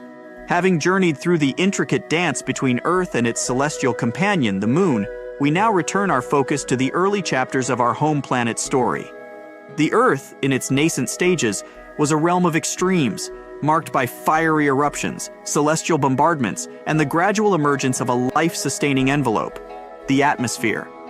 Let's delve into this tumultuous epoch, exploring the volcanic activity, meteorite impacts, and the processes that gave rise to our planet's protective shield. In the aftermath of its formation, Earth was a hotbed of geological activity. Beneath its still-forming crust, the mantle was alive with convection currents, driving molten rock to the surface. Volcanoes dotted the landscape, spewing lava, ash, and gases into the young atmosphere. These eruptions were not just isolated events, they were continuous and widespread, shaping and reshaping the Earth's surface. Simultaneously, the early solar system was a chaotic environment, teeming with leftover debris from its formation. Earth, with its growing gravitational pull, became a target for these wandering fragments. Meteorites, ranging from tiny specks to massive boulders, bombarded our planet. These impacts, while violent, played a crucial role in Earth's evolution. They delivered essential elements and compounds, including water, which would later form our oceans. But perhaps one of the most significant developments during this period was the formation of Earth's atmosphere. Initially, the atmosphere was dominated by gases like methane, ammonia, and water vapor, released from volcanic eruptions. However, as the Earth cooled, conditions became conducive for the condensation of water vapor, leading to the formation of the early oceans. These oceans began to play a pivotal role in atmospheric evolution. Simple organisms like cyanobacteria emerged in these waters and began the process of photosynthesis, releasing oxygen as a byproduct. Over time, this oxygen accumulated, transforming the atmosphere from one devoid of this vital gas to one where it became a significant component. This evolving atmosphere served multiple purposes. It acted as a protective shield, filtering out harmful solar radiation. It played a role in regulating the planet's temperature, creating a greenhouse effect that kept the Earth warm. And, most importantly, it set the stage for the emergence and evolution of complex life. The early Earth, with its fiery landscapes, celestial impacts, and evolving atmosphere, was a testament to the dynamic nature of our planet. It reminds us that Earth, even in its earliest days, was a place of change, adaptation, and resilience. From the fiery eruptions and celestial bombardments of early Earth, we now find ourselves at a pivotal juncture in our planet's narrative. Amidst the evolving landscapes and the protective embrace of the atmosphere, the stage was set for one of the most profound events in Earth's history, the emergence of life. This chapter, marked by the transition from the simplicity of single-celled organisms to the complexity of multicellular life, is a testament to the tenacity and adaptability of life itself. Let's delve into this awe-inspiring epic, exploring the first sparks of life and the intricate dance of evolution. In the vast expanse of Earth's early oceans, amidst the swirling currents and mineral-rich waters, a miracle was unfolding. Simple molecules, driven by the energy from hydrothermal vents and the sun's rays, began to form complex structures. These structures, encapsulated within lipid membranes, were the precursors to the first cells. These primitive cells, or prokaryotes, lacked a defined nucleus but carried within them the blueprint of life, DNA. Over time, these prokaryotes diversified, adapting to various niches within the oceans. Among them, a particular group, the cyanobacteria, embarked on a transformative process, photosynthesis. By harnessing the sun's energy, they converted carbon dioxide and water into glucose, releasing oxygen as a byproduct. This oxygenation of the atmosphere set the stage for the next leap in evolutionary history. As the eons passed, certain prokaryotes began to form symbiotic relationships, leading to a significant evolutionary milestone, the emergence of eukaryotic cells. These cells, characterized by a defined nucleus and specialized organelles, were more complex and versatile. Within the protective embrace of these cells, DNA was safely housed within the nucleus, allowing for more intricate genetic processes. The stage was now set for another evolutionary leap. These eukaryotic cells, having thrived in the oceans, began to come together, forming colonies. Over time, these colonies became more specialized, with certain cells performing specific functions. This was the dawn of multicellularity. From simple colonies, complex organisms began to emerge, each cell playing its part in the symphony of life. The transition from single-celled organisms to multicellular life was not just a biological evolution, it was a testament to the power of cooperation and specialization. It laid the foundation for the diverse tapestry of life we see today, from the tiniest plankton to the majestic blue whale. From the delicate dance of single-celled organisms coming together to form the marvel of multicellular life, our narrative now propels us to a period in Earth's history that stands as a testament to the sheer diversity and adaptability of life. This epoch, known as the Cambrian explosion, was a burst of evolutionary creativity, a time when the tapestry of life became rich with color and complexity. Let's journey into this vibrant period, exploring the myriad forms that emerged and the factors that fueled this unparalleled diversification. Approximately 541 million years ago, the stage was set for one of the most significant evolutionary events in Earth's history. The oceans, teeming with simple multicellular organisms, were about to witness a rapid proliferation of new life forms. Over a relatively short geological time span, spanning just a few tens of millions of years, the number of distinct species exploded. From simple, soft-bodied creatures, the oceans became populated with a plethora of complex organisms, each with unique body plans, structures, and modes of life. Trilobites, with their segmented bodies and compound eyes, scuttled across the ocean floor. Bizarre creatures like Opabinia, with its 5 eyes and a long, grasping proboscis, swam through the waters. The first primitive ancestors of many modern animal groups, from mollusks to arthropods and even early vertebrates, made their debut during this period. But what fueled this explosion of diversity? Several factors converged to create the perfect conditions for evolutionary innovation. The atmosphere's oxygen levels had reached a critical threshold, supporting more energetically demanding organisms. The oceans were rich in nutrients, providing ample sustenance for the burgeoning life forms. Additionally, the development of hard body parts, like shells and exoskeletons, not only offered protection, but also opened up new ecological niches, driving competition and specialization. The Cambrian explosion was not just about the emergence of new species, it was about the establishment of complex ecosystems. Predators and prey, grazers and filter feeders, burrowers and swimmers all played their roles in the intricate dance of life. This period laid the foundation for the modern animal kingdom, setting the stage for the evolutionary dramas that would unfold in the subsequent epochs. From the vibrant waters of the Cambrian seas, teeming with a plethora of life forms, our narrative now shifts to the ever-evolving landscapes of our planet. As life flourished in the oceans, the Earth's crust was undergoing its own dance of change and transformation. Massive landmasses were coming together, giving rise to supercontinents. And as these vast tracts of land formed, they set the stage for a new chapter in the story of life: the emergence and evolution of land animals. Let's traverse these ancient terrains, exploring the formation of supercontinents and the pioneering species that ventured from water to land. Throughout Earth's history, the continents have been in a state of constant motion, driven by the forces of plate tectonics. These land masses, floating atop the semi-fluid mantle, have collided, merged, and broken apart in an intricate dance that spans eons. One of the most significant outcomes of these movements was the formation of supercontinents, vast land masses that brought together multiple smaller continents. One such supercontinent, Pangaea, formed around 300 million years ago. As Pangaea took shape, it brought with it profound changes to the planet's climate, ocean currents, and ecosystems. The interiors of this massive landmass became arid, while the coastlines were marked by lush, swampy environments. It was against this backdrop that a significant evolutionary transition occurred. Life, which had primarily been confined to the oceans, began to explore the terrestrial realm. The first pioneers of this transition were plants, which colonized the land and transformed it into a green, hospitable environment. These plants played a crucial role in creating stable ecosystems, producing oxygen, and providing a food source for the animals that would soon follow.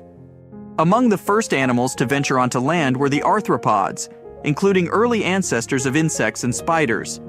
Their exoskeletons provided support and protection, allowing them to navigate the challenges of the terrestrial environment.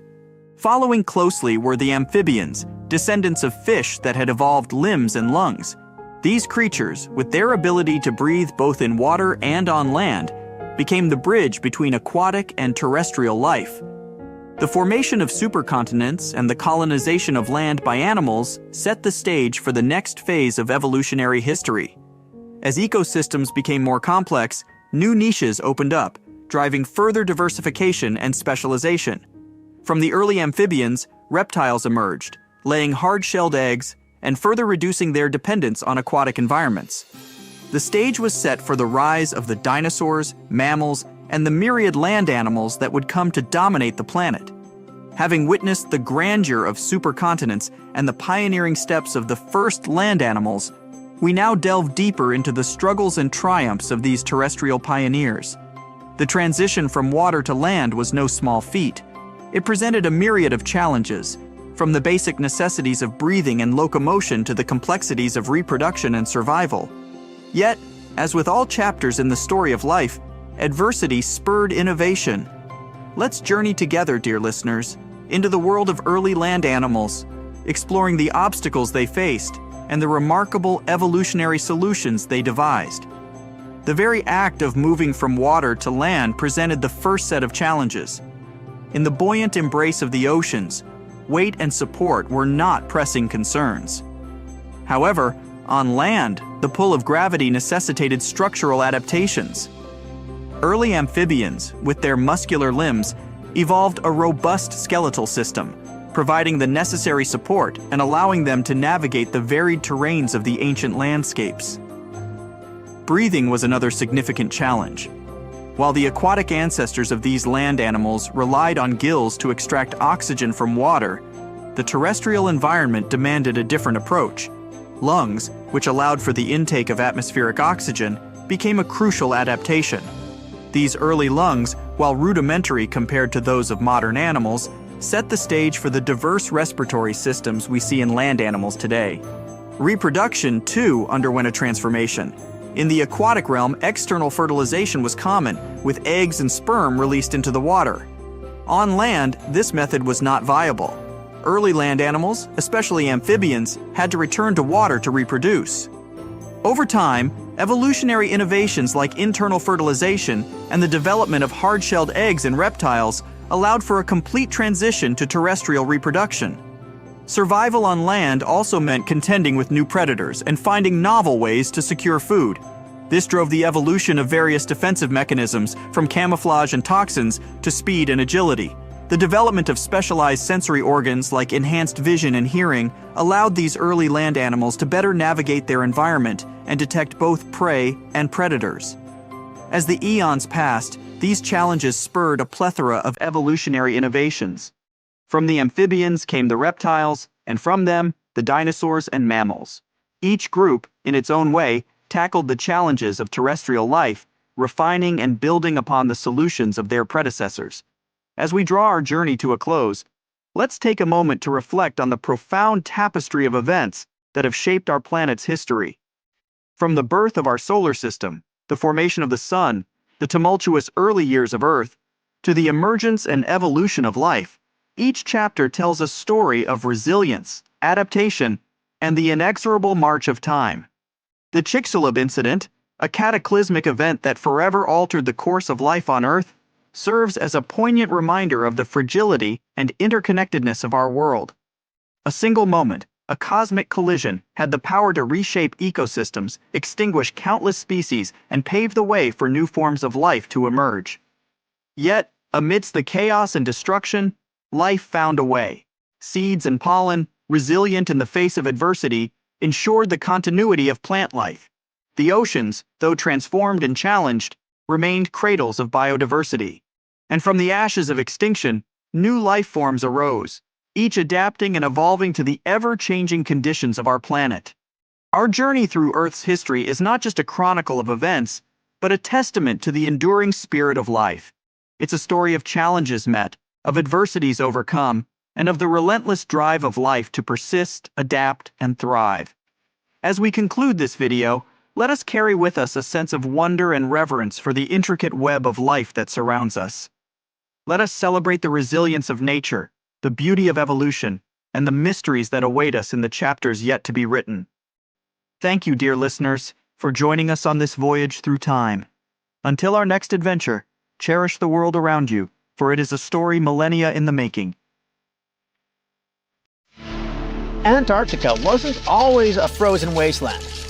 A long time ago, it was full of life, and 56 million years ago, something terrifying stalked its jungles. A giant, flesh-eating bird. It was around 6 feet tall and weighed as much as a lion. For millions of years, nothing could challenge it, so why did it disappear? And could there be even bigger predators still hidden beneath the ice? Paleontologists found 2 massive claw bones in Antarctica, sharp, curved, and powerful, belonging to this bird. They were dug up from the Epresian-aged rocks of Seymour Island, which means they're around 40 to 50 million years old. Their shape left no doubt. These were the so-called terror birds. Their scientific name is Phorusrhacidae, some of the most fearsome predators to ever walk the earth. They were flightless and didn't even need wings. Instead, they could sprint at breakneck speeds, like ostriches from a nightmare. For millions of years, these birds ruled South America. But now, for the first time, their presence has been confirmed in Antarctica. No surprise here. Back then, South America and Antarctica were still connected, allowing animals to easily commute between continents. So these birds probably migrated south to adapt to life on Antarctica's prehistoric landmass. It didn't just survive here, it thrived. But at some point, this nightmare of an animal vanished. Why? Most likely because of the temperature changes. Antarctica was cooling, slowly turning into the frozen wasteland we know today. Its prey may have declined, leaving the predator without enough food. Eventually, it disappeared, leaving no descendants behind. Researchers hope that they'll find a complete skeleton eventually.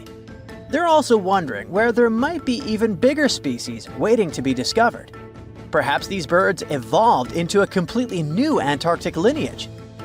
But for now, all we have are 2 giant, creepy claws.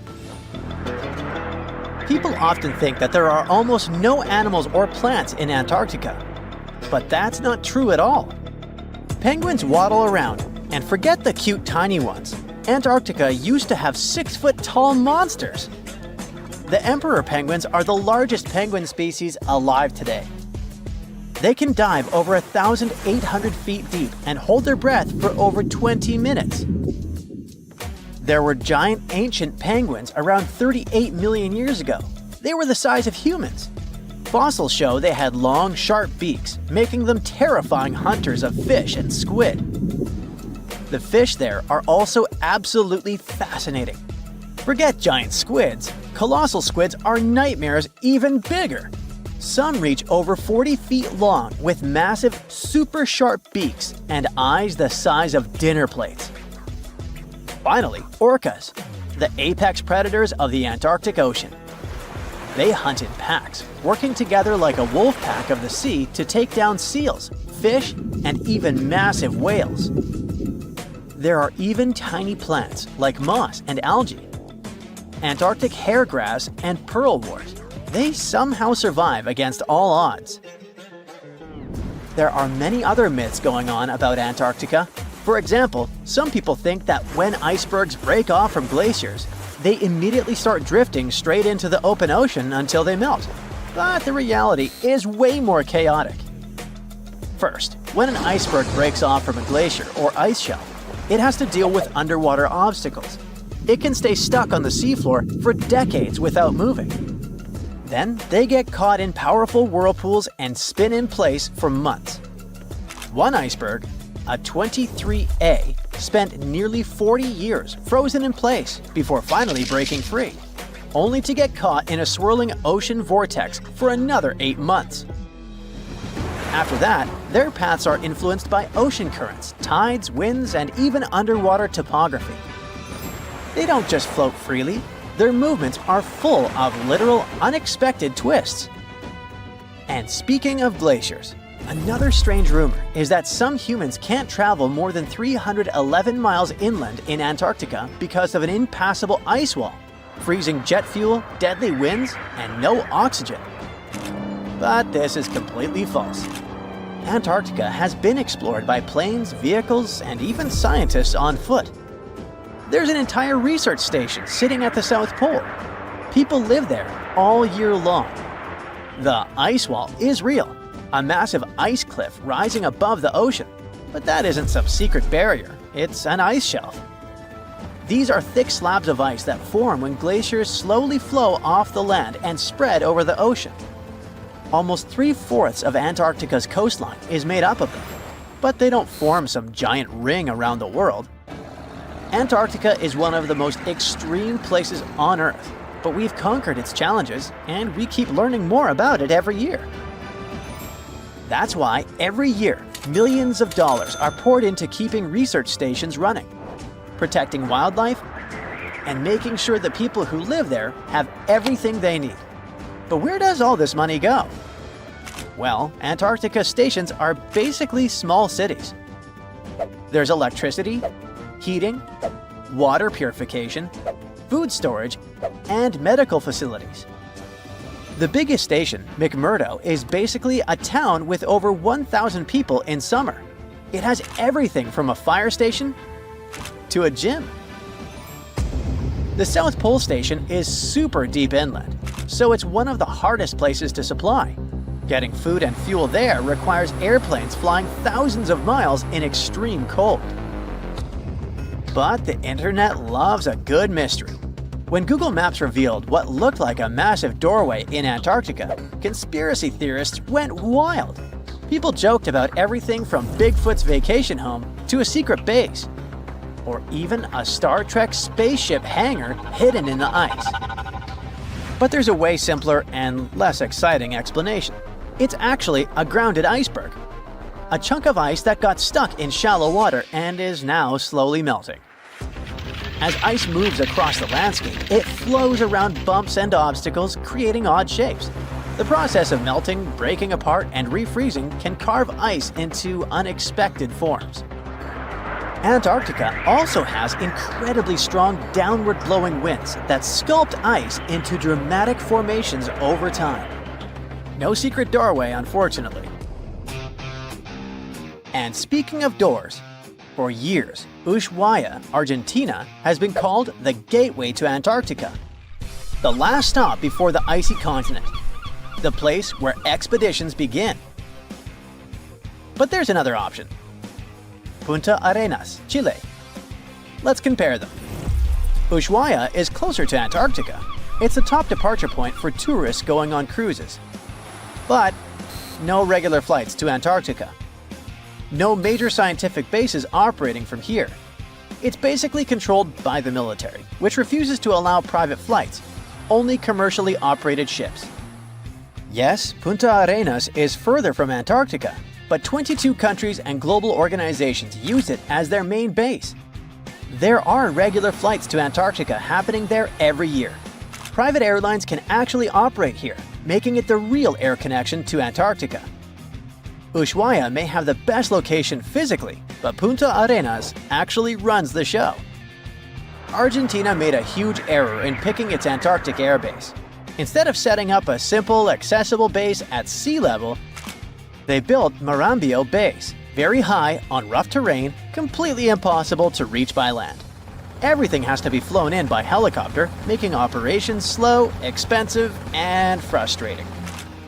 For 50 years, Argentina stubbornly stuck to this bad decision, while Chile set up efficient, well-planned bases that the world now uses. If things don't change, Ushuaia will be nothing more than a tourist stop. But what's terrifying is that Antarctica seems to be returning to its past. It's supposed to be the coldest place on Earth, but something shocking happened just recently. For the first time in recorded history, temperatures in Antarctica broke 68 degrees Fahrenheit. This continent is buried under miles of ice. Usually, temperatures there can drop to minus 112 degrees. But in the winter of 2020, scientists recorded an insane 69 degrees on Seymour Island, hotter than many places in Europe at that time. Scientists believe there are several reasons for that. First, there are changes in the way heat moves around the planet's waters. Second, melting permafrost due to the planet warming. It looks like the climate is changing faster than expected. A piece of whale rib has recently been found in a North Carolina mine. Not a big deal, some might think. Hey, why can't a whale be a miner, right? But this fragment offers scientists a unique glimpse at the interactions between prehistoric sharks and whales from around 3 to 4 million years ago. The thing is, 3 tooth marks embellish the rib. That means that the whale was once badly bitten by an animal with a super powerful jaw. Judging by the spacing between the tooth marks, and it reaches almost 2.5 inches. This animal could be a megatoothed shark. I'm talking about the megalodon. Or it could be a different shark species which was around at that time. The curvature of the shark's jaw shows that the animal was relatively small, between 13 and 20 feet long. Yeah, small. As for the whale, it seems to be the ancestor of a great blue or humpback whale. Researchers are amazed. You don't usually expect to find evidence of animal interaction and behavior preserved in the fossil record. After examining the sample carefully, they concluded that the shark must have gone away with a mouthful, but the whale had survived because most of the fossil fragment is covered with what is known as woven bone. It quickly forms in response to localized infection. Such bone isn't particularly strong, and later the body remodels it into compact bone tissue. But it takes time. The presence of this bone means that the healing was incomplete and the whale passed away 2 to 6 weeks after the unfortunate encounter. On the other hand, its demise could have been unrelated to the infection and injury. Only a handful of fossils show such kinds of interactions between ancient animals. You can often find bite marks on fossils indicating where the animal passed away and its carcass was scavenged. But this fossil is one of a few examples that not only show a wound inflicted by another animal, but also demonstrate that the prey survived. All fossils are exciting for paleontologists. Yes, they need to get out more. But some might look terrifying to regular people. For example, look at this picture of tentacle arms and octagonal-shaped heads. When it first appeared in mass media, internet users claimed that it was some ancient organism that had come from space. Others thought the story was fake, but in fact, both the picture and the fossil are real. The fossil is known as a mortality plate, a fossilized representation of a mass extinction event of one or several species. The fossil actually contains more than a dozen specimens of a type of marine organism called a crinoid. Despite their looks, crinoids were not plants but marine animals. This particular species lived deep underwater on the seafloor. Crinoids were related to starfish, sea urchins, and brittle stars. These creatures could attach themselves to the seafloor with stalks made up of flexible porous discs connected by soft tissue. The stalks were hollow, and that's where the animal's nervous system was located. Crinoids absorbed oxygen through thin-walled tube feet. The creatures usually reached the length of more than 8 inches and had 5 arms lined with leathery-looking, tentacle-like structures. They fed on plankton and sloughed off organic material. Now, even though these fossil finds seem to be super exciting, few creatures in the fossil record confuse scientists as much as the Tully monster. This curious sea creature sported a toothy, trunk-like snout and eyes splayed out on a rigid rod. But the most bizarre thing? It has been impossible to classify. Researchers have been considering a variety of organisms, for example, segmented worms, swimming slugs, and primitive eel-like creatures, since the monster was discovered in 1966. Recently, they have even tried to connect it to some species of jawless fish with a backbone-like structure. A team of scientists from Japan has used high-resolution laser scanners to examine the anatomy of Tully monster fossils in 3D. They concluded that the enigmatic fossil might be an invertebrate after all, and still, the true identity of the creature remains elusive. In the 1950s, amateur fossil hunter Francis Tully found a ghostly imprint of a torpedo-shaped organism with a huge tail fin in the Mizon Creek fossil beds in Illinois. Tully had never seen anything similar to the torpedo structure. He took his find to Chicago's Field Museum of Natural History. Paleontologists working there were baffled as well. Since then, scientists haven't been able to determine where the creature fits on the phylogenetic family tree, or where they should spend Thanksgiving. In 1741, an explorer and captain named Vitus Johansen Bering led an expedition to map the coast of Alaska. The ship he was on got shipwrecked on what later became known as Bering Island, and they got hungry. Half the crew survived thanks to the discovery of an extremely large sea cow. With the meat of these animals nourishing them, the sailors managed to build a small ship from the wreckage and return home. On their way back, a scientist who was among them spent his time documenting the animals and plants they had found. The sea cow was particularly interesting because without it, the crew wouldn't have survived. These animals were more than 26 feet long and weighed around 10 tons. All sea cows are member of the order Sirenia, marine mammals more closely related to elephants than cows. The scientists described them as having black skin, a small head, and stubby forelimbs. Those sea cows floated on the water's surface, munching on kelp. After the information about these animals became widespread, sea otter fur trading expeditions made use of that convenient depot en route. Sea cows were docile and could be easily hunted. Long story short, within 27 years after the scientists mentioned those animals, they were driven to extinction. But it's not the saddest part. The fossil record reveals a much deeper and darker history. Fossils of sea cows have been discovered all over the world, from Japan to Mexico.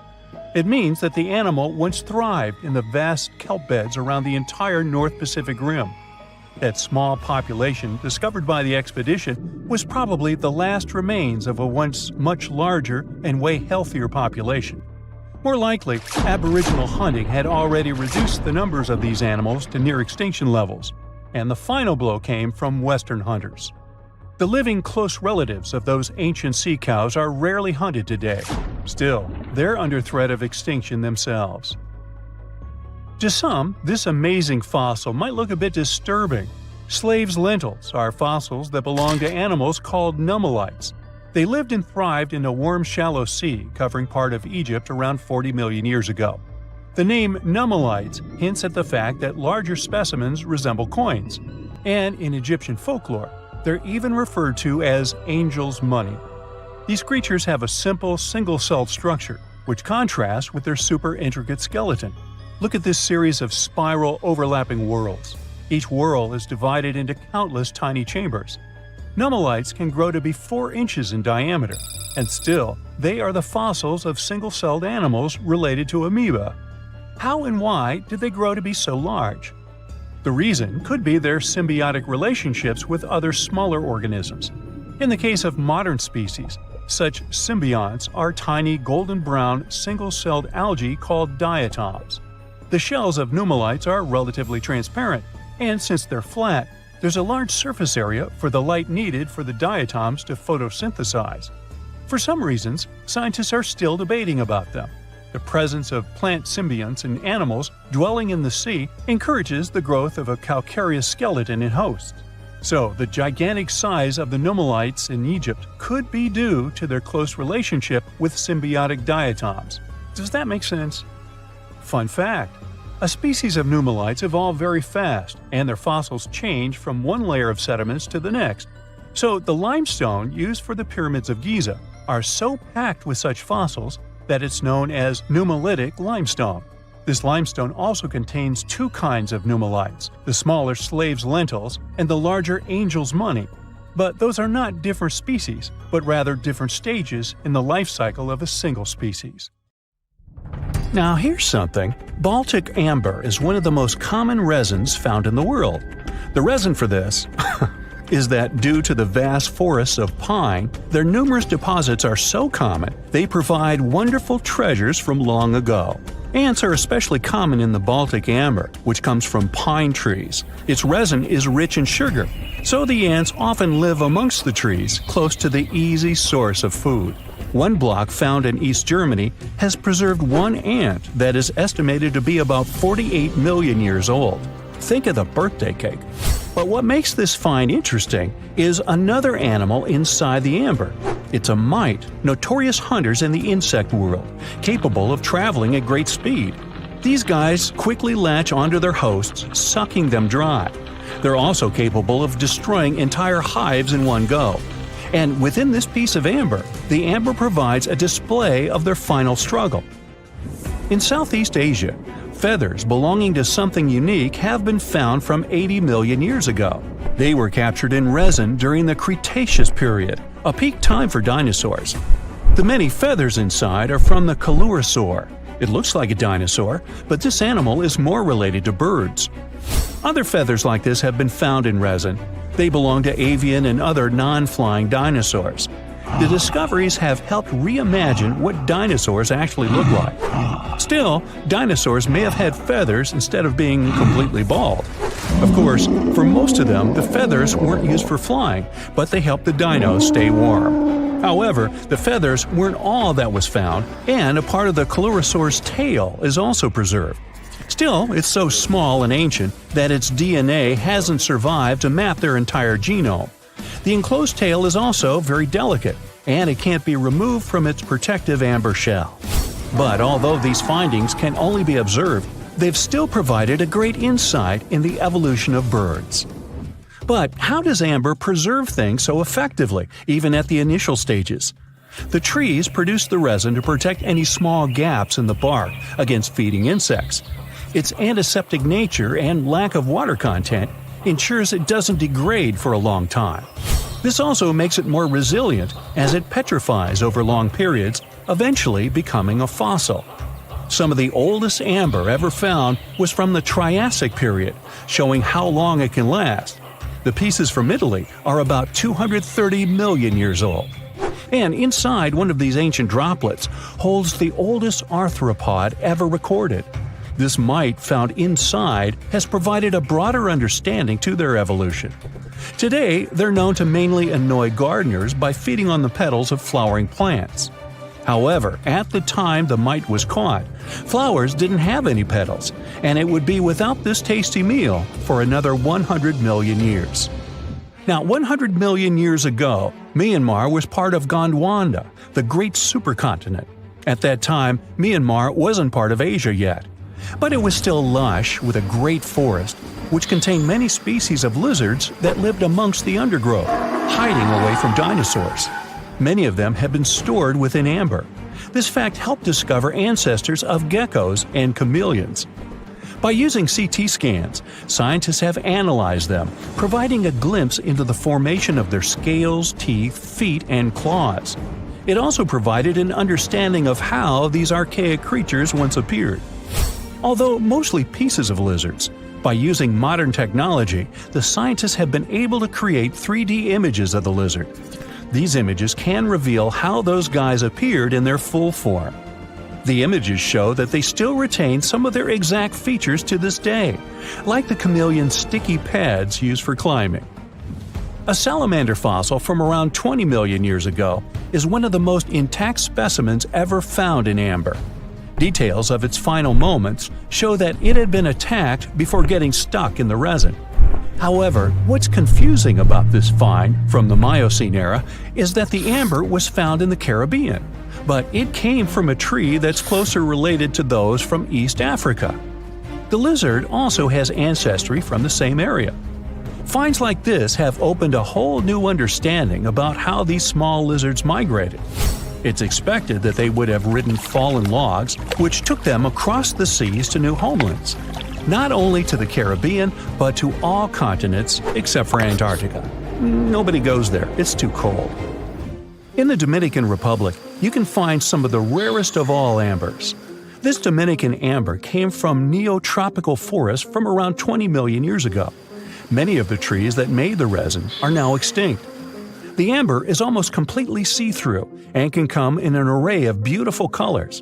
The most common colors are red, yellow, and even blue, and are easily mistaken for gemstones. One was found with a flea caught in it, dating to when the forest was at its peak and the mammalian variety thrived. Fleas were likely common at the time, and this flea in particular had recently fed on a mammal before getting stuck. However, something more intriguing was found within the flea. While scientists checked what mammal DNA was within the flea, they found that it was carrying an ancient bacterial blight. These blights have been constant throughout Earth's history, dramatically decreasing populations of animals and plants. This now extinct blight in the amber helped scientists determine how much the bacteria have evolved and how it spread. Now, most remnants of insects inside amber aren't much more than the exoskeleton bodies. But with some found in Myanmar, they were so well preserved that even the color of the insects is still intact. Colors in nature appear in three different ways. The first is bioluminescence, that's produced by a chemical reaction within a living organism. The second is about pigments, where the color appears in an animal or a plant tissue. The third is called structural coloration, and the production of colors here is explained by microscopic surfaces fine enough to react with the light. The rare insects in amber were found in the form of structural coloration, but only at specific wavelengths. It all explains the very intense colors rarely found. 99 million years later, these bugs can still show their vibrant colors – blue, purple, and green. Some of them appear so different in color and shape that they almost look like they're from another world. Which of course they are, a very old one. Ants have been around for about 168 million years, based on fossil evidence provided. They're well known for their social hierarchies and their hive mind system. They've dominated almost every corner of the insect world, but when these social capabilities came about have been difficult to determine. Yet, recently, amber dated from 100 million years ago has shed some light into their evolution.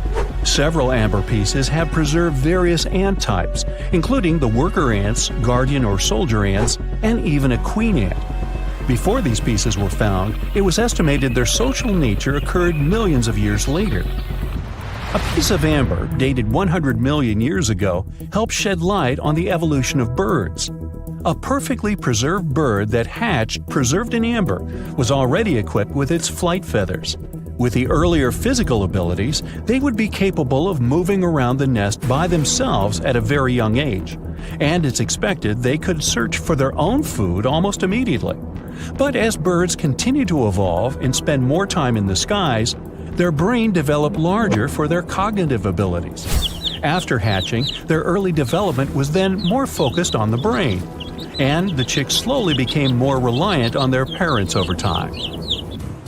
In Spain, a massive treasure trove of amber and other fossils has been found. Inside, there were remnants of an entire ecosystem that existed 110 million years ago. A bunch of individual fossils were found.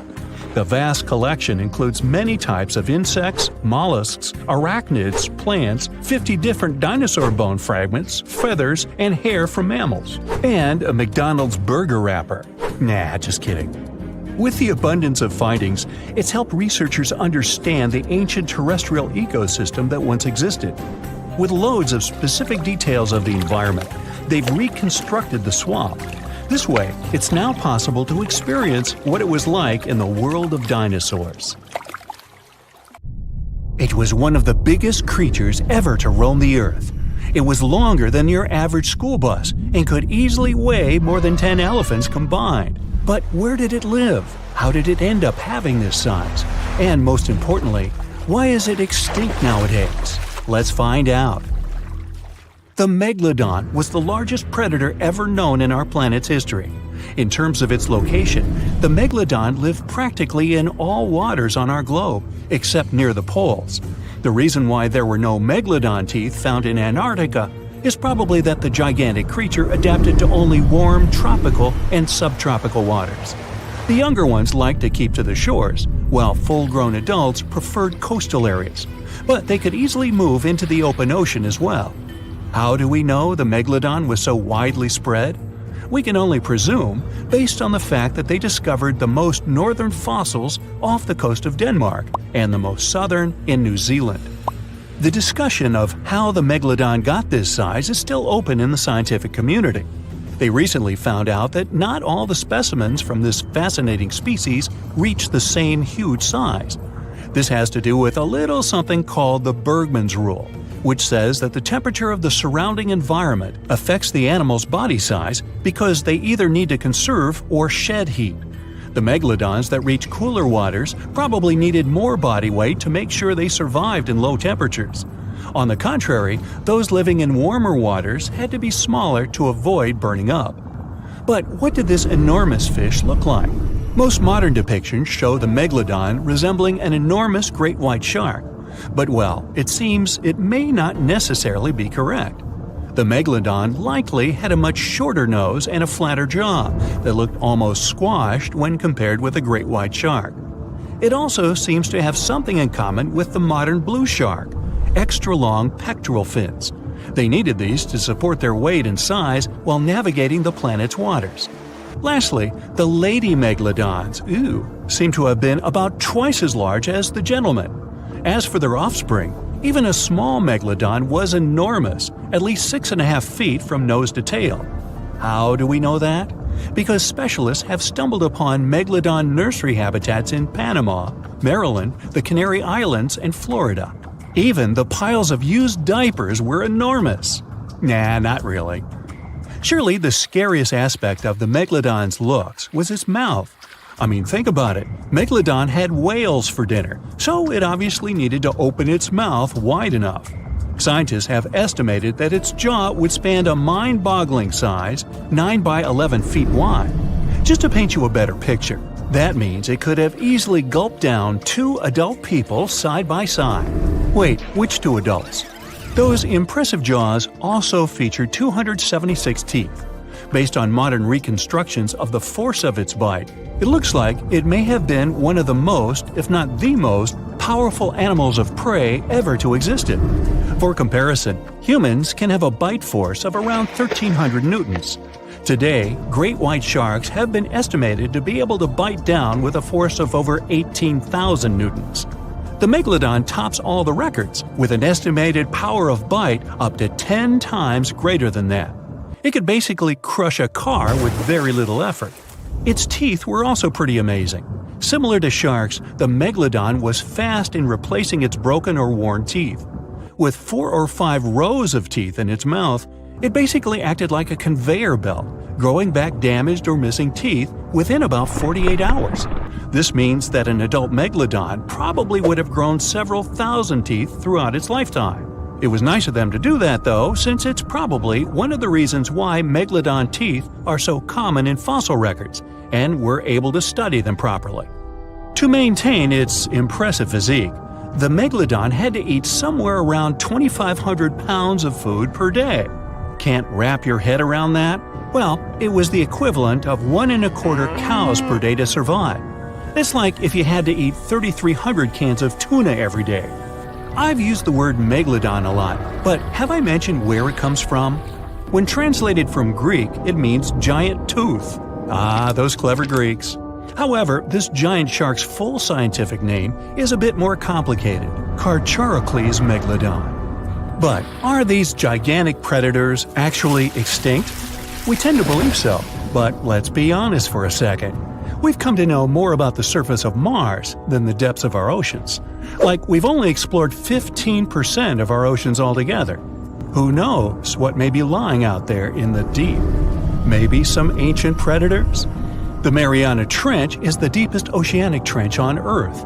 The Challenger Deep, its deepest part, is so deep that you could dip the whole of Mount Everest in there and it would still be over a mile above the surface. That's deep. If a megalodon or two ever needed a place to crash, that would be a discreet enough location. However, the Mariana Trench is not a particularly comfy place to be in. Because it's cold and steeped in total darkness and all. The temperatures here are around 36 degrees Fahrenheit all year round. And to top it all off, the pressure is 1,000 times stronger than at sea level. So it's safe to assume that if any megalodon is hiding in here, its teeth and bones might not be looking so good. Because of the intense pressure here in the Mariana Trench, proteins and calcium start to dissolve and disintegrate. That's why, for example, the Haddell snailfish, the deepest dwelling fish we've discovered, has evolved to feature flexible cartilage instead of bones. To survive here, the megalodon would also need to learn to navigate in complete darkness. That means it would have to either become luminescent or evolve to grow massive eyes like the giant squid. While it may sound like an intriguing and good idea for a movie script, most scientists don't think it's possible. Why? Well, most of them say it's because of the megalodon's size. Most foods that megalodons like to eat live in shallow ocean areas and not in the deep, deep sea. Specialists believe that if these animals were actually still roaming our waters, there's no way we wouldn't know about it. They would need to come up for dinner every now and then, right? Their food is also the most likely cause of why the megalodon is not alive anymore.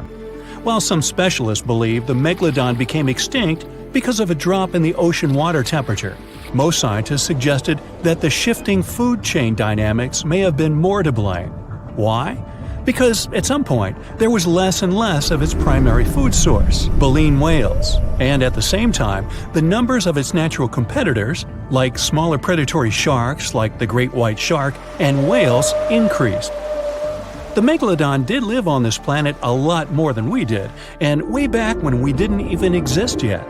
They were here for nearly 70 times longer than we, modern humans, have, inhabiting the oceans for around 20 million years. Homo sapiens appeared around 300,000 years ago. The megalodon managed to survive for so long mostly because of its unbeatable size. I mean, they can make a meal out of almost everything in the sea at the time. We may think about both of them as prehistoric creatures, but the megalodons and the dinosaurs never coexisted on Earth. The dinosaurs probably died out about 66 million years ago. Megalodons seem to have appeared a bit later. That's because the oldest megalodon fossils we have yet discovered are from the Miocene epoch, which began 23 million years ago. So long, Meg. Do you know that NASA explores not only stars, planets, galaxies, or black holes? Hard to believe, but yes. The agency also works on discoveries here on our home planet Earth. So what has NASA recently discovered? Is there life under the ice? While they were analyzing data recently, they discovered something unbelievable hiding under Antarctica's ice. And this discovery not only changes everything we know about the whole water system of the Earth, but it may also help with research about life in space. Humankind's existence might depend on understanding Antarctica and its secrets. So, the recent discoveries reveal vital information about our survival. But before we continue, let's see how much you know about this place, where it's only ice as far as your eyes can see. Antarctica is one of the world's 7 continents in the southern hemisphere. It's the 5th largest continent in terms of total area, and that means it's almost twice the size of Australia. Want to see real meteorites? Go to Antarctica. Due to its dry climate, Antarctica is one of the best places to observe space. But what's even greater is that you can find meteorites on the white surface of the continent. Scientists have already plucked about 45,000 meteorites from the ice, and they think they can see another 300,000. Since there aren't many terrestrial rocks there, it's easy for them to spot them thanks to their dark color. Antarctica's dry desert environment also helps preserve them, even the ones that fell to Earth more than 1 million years ago. And can you imagine any volcanic activity in Antarctica? It's hard. But this place is where fire meets the ice. West Antarctica is where most volcanic activity occurs. Scientists recently found that 138 volcanoes exist in West Antarctica alone. Wow! You would think that Antarctica is always cold, but no. Its coastal regions can get as warm as 50 degrees Fahrenheit. But have you ever wondered what Antarctica would look like if there were no ice? It may seem unimaginable now, but it was not always covered by ice. That was 34 million years ago, though, so nobody could tell how the continent's surface would be without the ice. But NASA changed that. They generated computer simulations and created the most accurate map of it as of today. What they saw was incredible.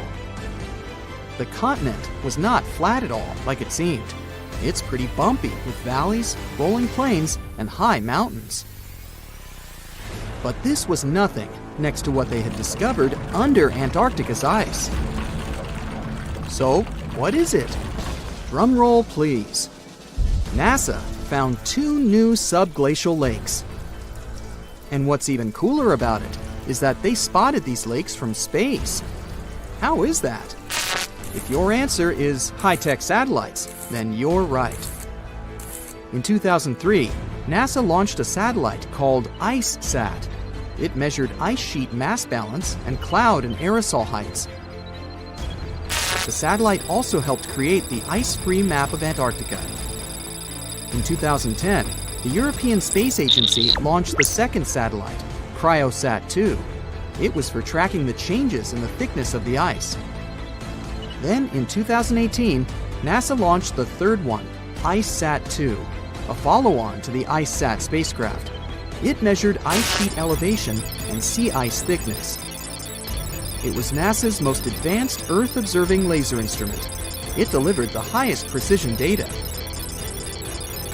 And when that was combined with the data from the other satellites, it was possible to spot these 2 new lakes near a pair of larger ones.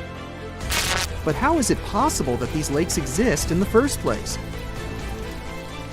The average thickness of most Antarctica ice is approximately 1.2 miles. However, it can get over 1.8 miles thick in some places, especially during the winter. So, you might think that there's nothing under there, but science says otherwise.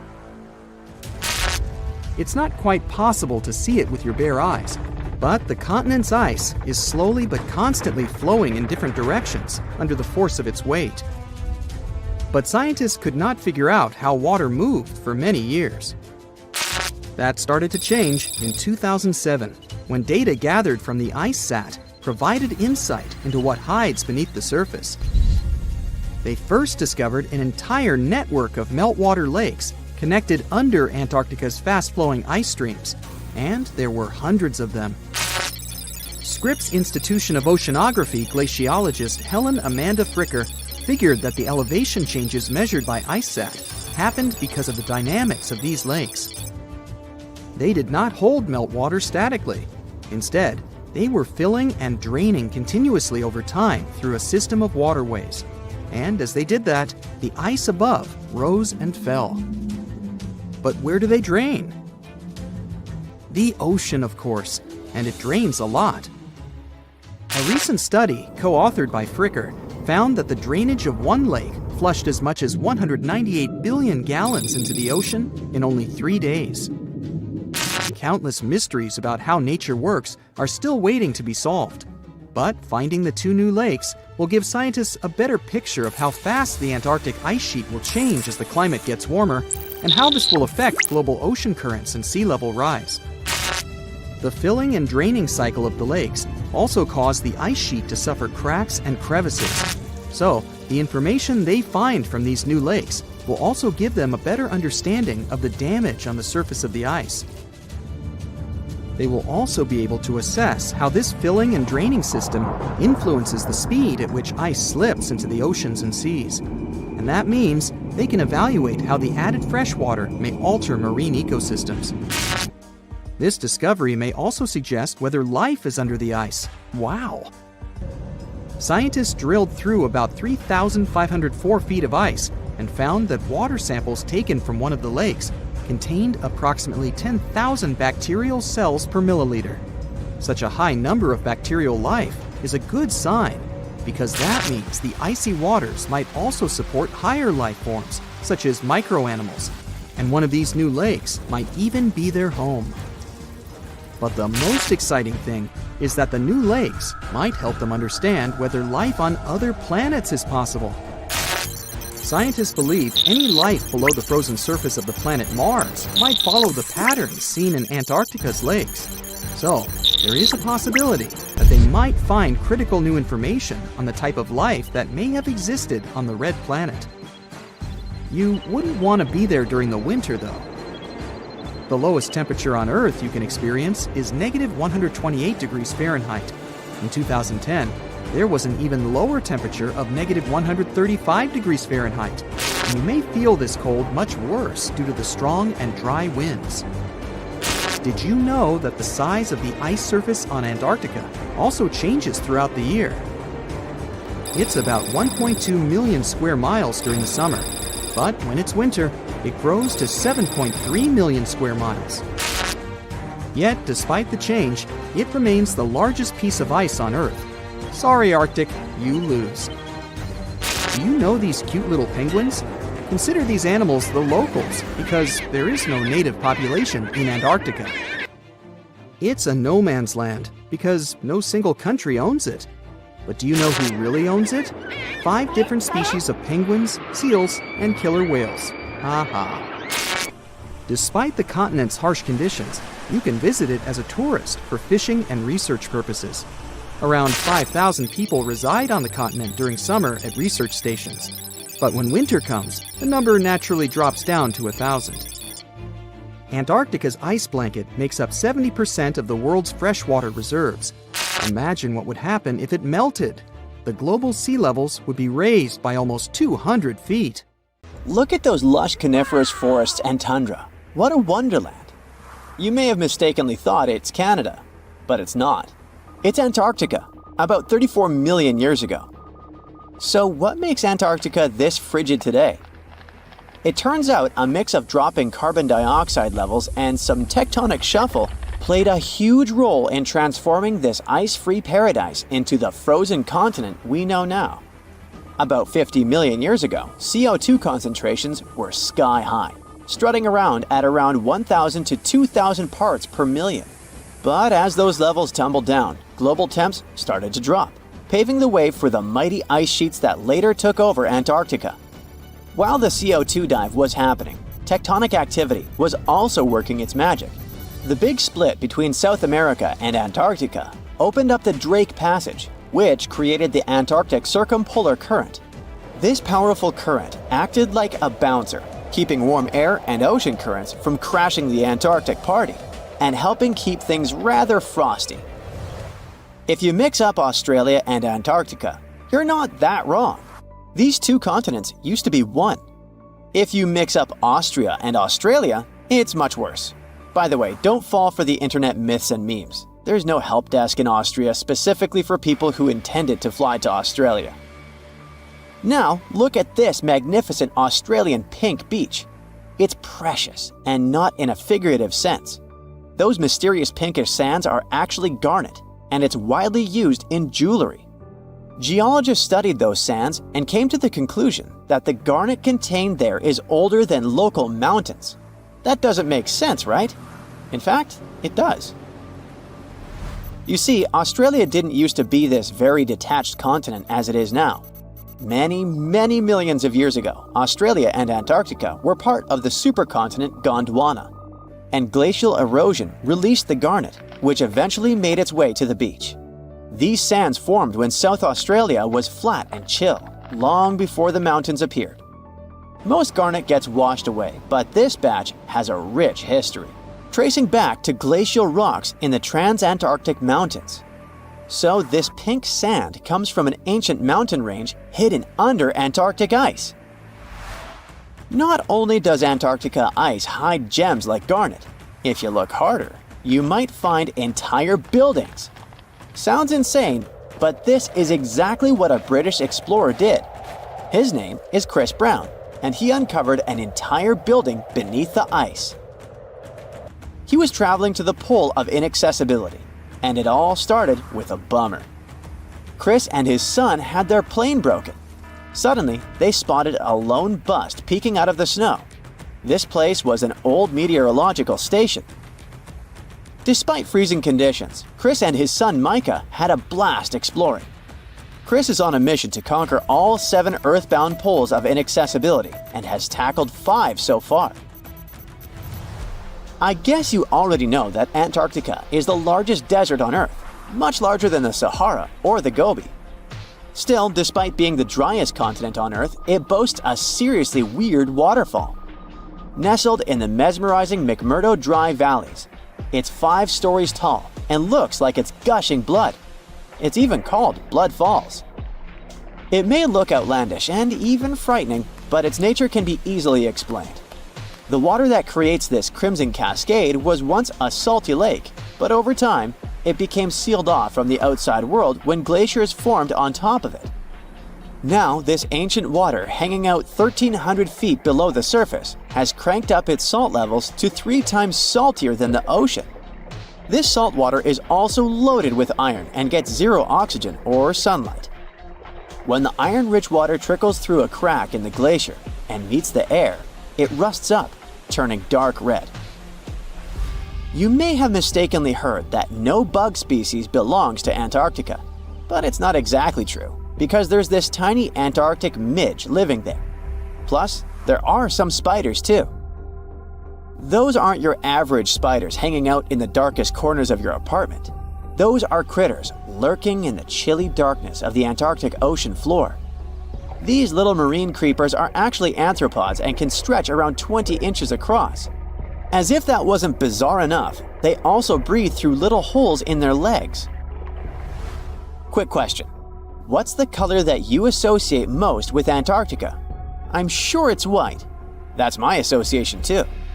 However, Antarctica may look like a slice of watermelon. That colorful snow comes courtesy of a tough little algae called Chlamydomonas nivalis. When things start to warm up during the Antarctic summer, these little guys release their vibrant red and green spores, painting the snow in wild and funky colors. But it's best to steer clear because that snow is not just a pretty sight. It's also toxic and definitely not edible.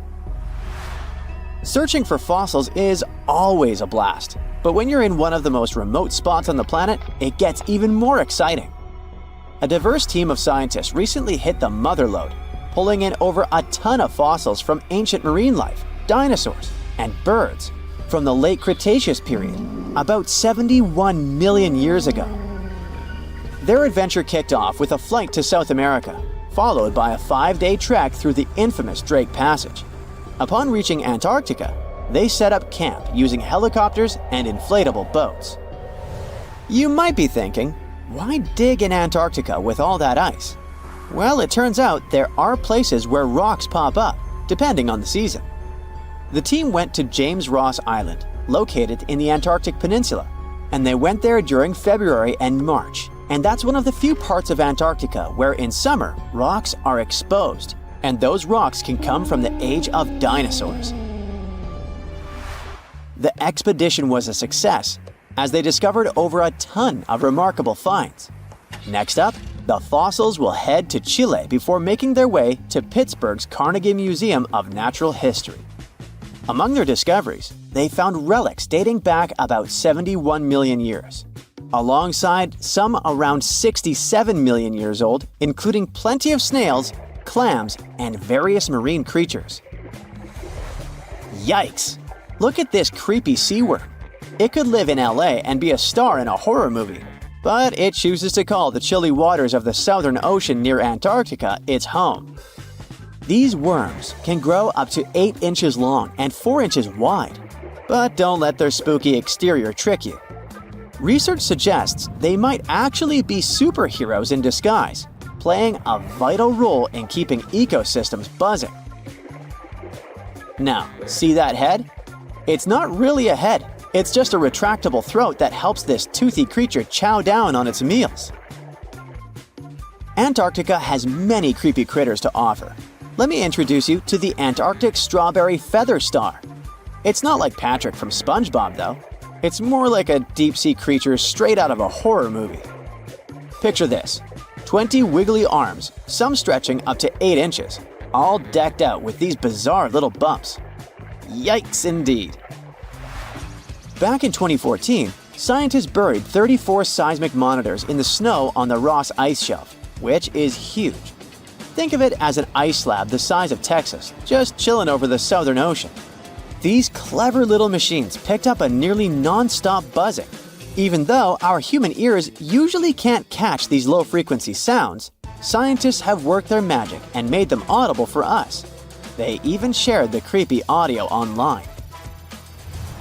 A glaciologist from the University of Chicago says that if you could hear this vibration, it'd sound like a swarm of cicadas taking over the backyard in late summer. But these glacier explorers weren't trying to capture spooky tunes. They're actually on a mission to monitor the Ross Ice Shelf because things are heating up, literally, and the ice is melting faster than ice cream on a hot day. Ice shelves are like Earth's safety plugs, keeping all that massive ice from surging into the ocean. So what exactly is making all that noise? It's likely just strong winds whipping across ice dunes, creating a kind of natural vibration. Consider Lake Enigma. What a fitting name. It's already strange enough because it's not even supposed to exist. But now, we stumbled upon actual life deep beneath it. And this just might help NASA in their search for life in outer space. The lake lies deep in the icy heart of Antarctica, so it's not really a water pool like we're used to, more like a lake-like block of ice, or so we thought. Just recently, Italian scientists discovered a secret that had been buried for ages, an actual body of water, and in this water, life is thriving. Various microorganisms, and even some weird little hunters, which is super weird, since Enigma sits in a remote and harsh corner of our planet, the northern Victoria Land in Antarctica. The entire South Pole is cold, but in this place, temperatures can plummet to a horrifying minus 41 degrees Fahrenheit, though on average it's around 7. Chilly. Like we said, this lake shouldn't even be there at all. Antarctica is technically the largest desert on Earth, even though it's covered in snow, because it's super dry. There are 0 rains, truly little snowfall, and the sun barely evaporates anything. And even if there is some water, the insane winds make sure to dry everything out super quickly. Putting on our thinking caps, this lake should lose an unimaginable 7 million cubic feet of water every year. Yet, the water remains. Why? No one knows. Scientists say there could be something deep underground that refills it constantly. They just have no idea what that might be. Maybe deep underground rivers, melting ice, or something else entirely. But hence the name, the Enigma Lake. The block of ice we mentioned is permanent and super thick, at least 36 feet of it, and that's higher than a 3-story building. So researchers decided to check out if there's anything beneath it. They used a so-called ground-penetrating radar, a super smart echo detector for the ground. This radar sends invisible radio waves into the Earth. When they hit something underground, like rocks, water, or anything else, they bounce back to the device. By measuring how long it takes for the signal to return and how strong they are, we can determine the distance and what exactly the radar hit. That's how animals like bats, whales, and dolphins can see underwater. And we humans stole this cool nature idea to research buried structures and hidden caves. Scientists used this device all over the Enigma surface. This way, they were able to create an entire map of this under-ice world beneath. The water itself wasn't surprising. It's the unique ecosystem in it that shocked them. Unfortunately, no secret monsters or extraterrestrial secrets this time. But there are microorganisms there that may not exist anywhere else on Earth. Somehow, these creatures have managed to survive in complete isolation and extreme cold. It's not that we don't know these microorganisms, we've met them before, just not exactly like this. There are a couple groups hanging out down there. The first one is Bacteroidota. They love breaking down complex molecules, especially in your stomach, and help digest tough plant fibers. They mostly hang out inside us, but in the outside world, we might occasionally find them in soils and oceans. Then Actinobacteriota, genius chemists among bacteria. They decompose organic materials and help the soil get healthier. They're also famous for producing antibiotics, so we owe a lot of our medicine to them. The third one is Pseudomonadota. These guys weren't a surprise. They're crazy adaptable. They can thrive pretty much anywhere, from soil to water to the human body. Some of them are good, helping plants grow and in nutrient cycles, but others can be opportunistic pathogens. Ooh, bad guys. But what is actually a surprise is that Lake Enigma has tons of Passibacteria. They're ultra-small even for microorganisms and can barely do anything themselves. So they prefer to live in symbiosis or be little parasites, relying on their hosts for nutrients and other necessities. All these little chompers might be ancient. They could be remnants of a time before the lake froze over completely, which is hundreds of thousands of years ago. It's simply weird to encounter these bacteria in the Enigma Lake, especially the little parasites. Passibacteria usually love low-oxygen environments, but this lake is very oxygen-rich, not even mentioning an almost 40 feet of ice above. So all this means that even though we know who these guys are, this specific species might be new to us.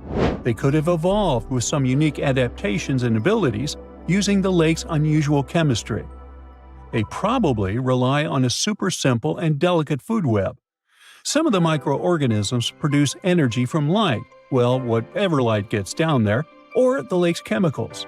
The symbiosis guys most likely survive by living on or inside their neighbors. Yep, these microscopic creatures hunt each other. Nope, things can't be peaceful even in a place like that.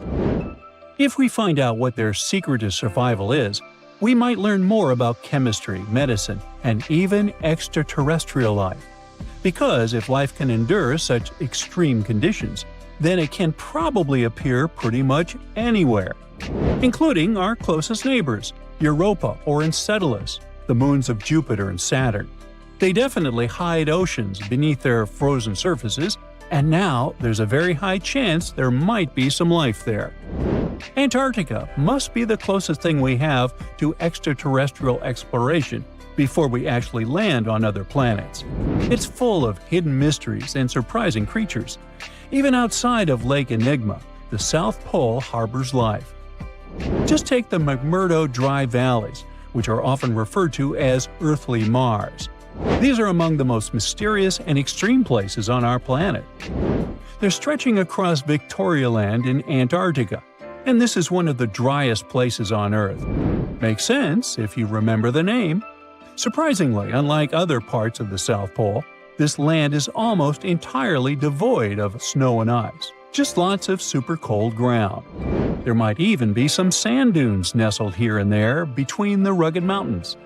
The ground is mostly covered in loose gravel, scattered with ancient rocks made of granite, and something interesting called gneiss, just spelled differently. It's the type of rock that's been through a lot, literally. It's usually born when granite and sedimentary rocks have to endure insane pressure or horrifying heat for a while, a process called metamorphism. These conditions are so intense that they literally rearrange the minerals into layers. That's why gneiss has such beautiful foliated looks. It's the planet's version of baking a layered cake. It's amazing because this place is almost exactly the way it was millions of years ago.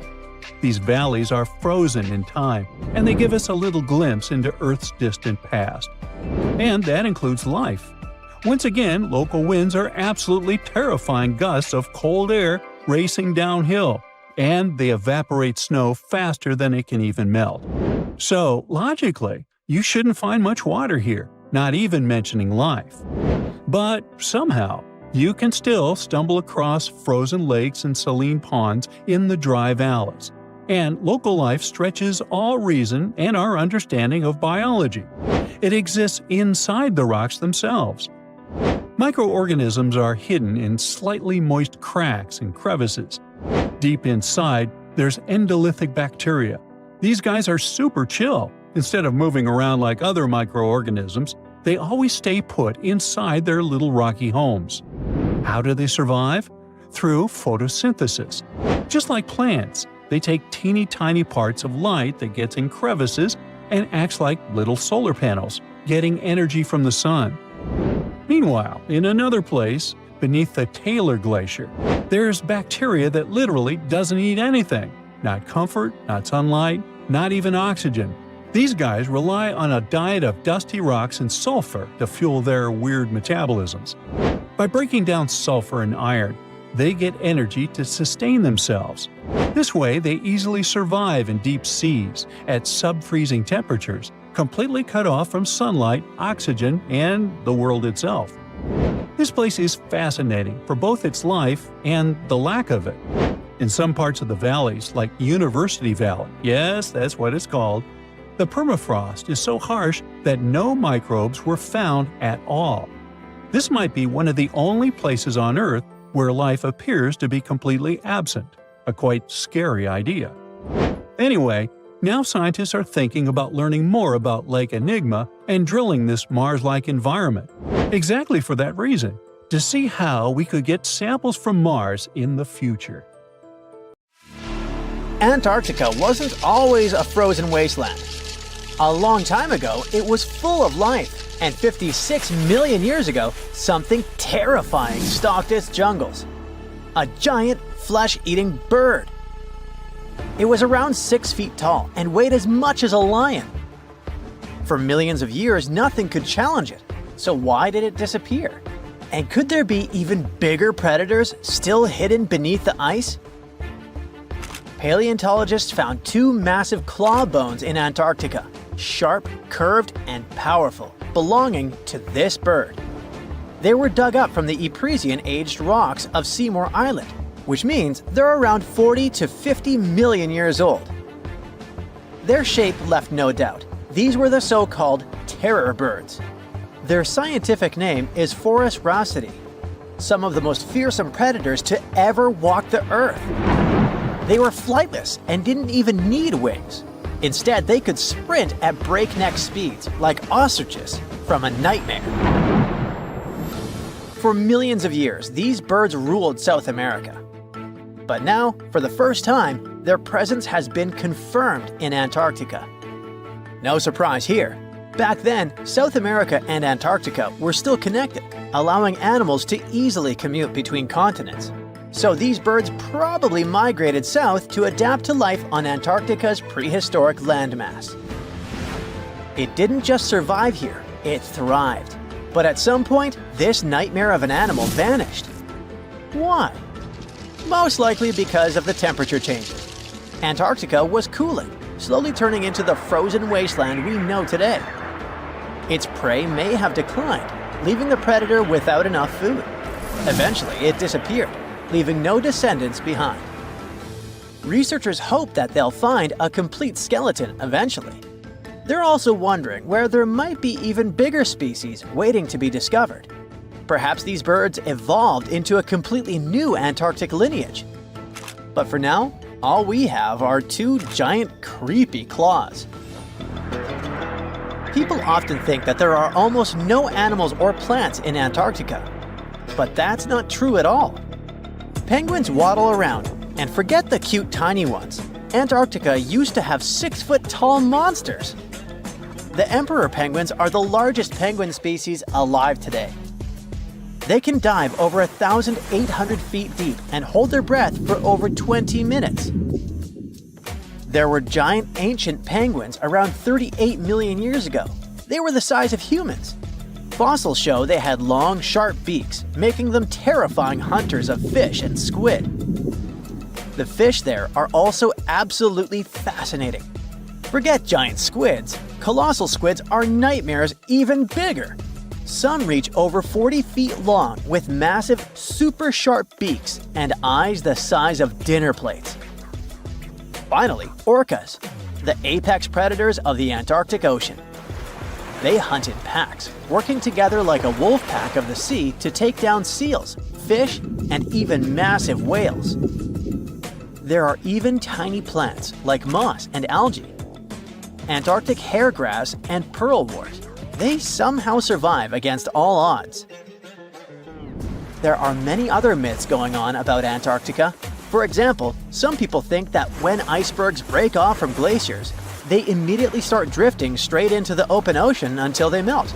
But the reality is way more chaotic. First, when an iceberg breaks off from a glacier or ice shelf, it has to deal with underwater obstacles. It can stay stuck on the seafloor for decades without moving. Then they get caught in powerful whirlpools and spin in place for months. One iceberg, a 23A, spent nearly 40 years frozen in place before finally breaking free, only to get caught in a swirling ocean vortex for another 8 months. After that, their paths are influenced by ocean currents, tides, winds, and even underwater topography. They don't just float freely, their movements are full of literal, unexpected twists. And speaking of glaciers, another strange rumor is that some humans can't travel more than 311 miles inland in Antarctica because of an impassable ice wall, freezing jet fuel, deadly winds, and no oxygen. But this is completely false. Antarctica has been explored by planes, vehicles, and even scientists on foot. There's an entire research station sitting at the South Pole. People live there all year long. The ice wall is real, a massive ice cliff rising above the ocean.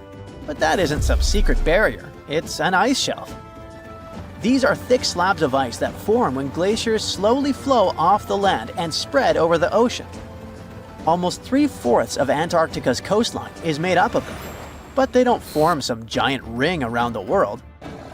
Antarctica is one of the most extreme places on Earth, but we've conquered its challenges, and we keep learning more about it every year. That's why every year, millions of dollars are poured into keeping research stations running, protecting wildlife, and making sure the people who live there have everything they need. But where does all this money go? Well, Antarctica stations are basically small cities. There's electricity, heating, water purification, food storage, and medical facilities. The biggest station, McMurdo, is basically a town with over 1,000 people in summer. It has everything from a fire station to a gym. The South Pole Station is super deep inland, so it's one of the hardest places to supply. Getting food and fuel there requires airplanes flying thousands of miles in extreme cold. But the internet loves a good mystery. When Google Maps revealed what looked like a massive doorway in Antarctica, conspiracy theorists went wild. People joked about everything from Bigfoot's vacation home to a secret base, or even a Star Trek spaceship hangar hidden in the ice. But there's a way simpler and less exciting explanation. It's actually a grounded iceberg, a chunk of ice that got stuck in shallow water and is now slowly melting. As ice moves across the landscape, it flows around bumps and obstacles, creating odd shapes. The process of melting, breaking apart, and refreezing can carve ice into unexpected forms.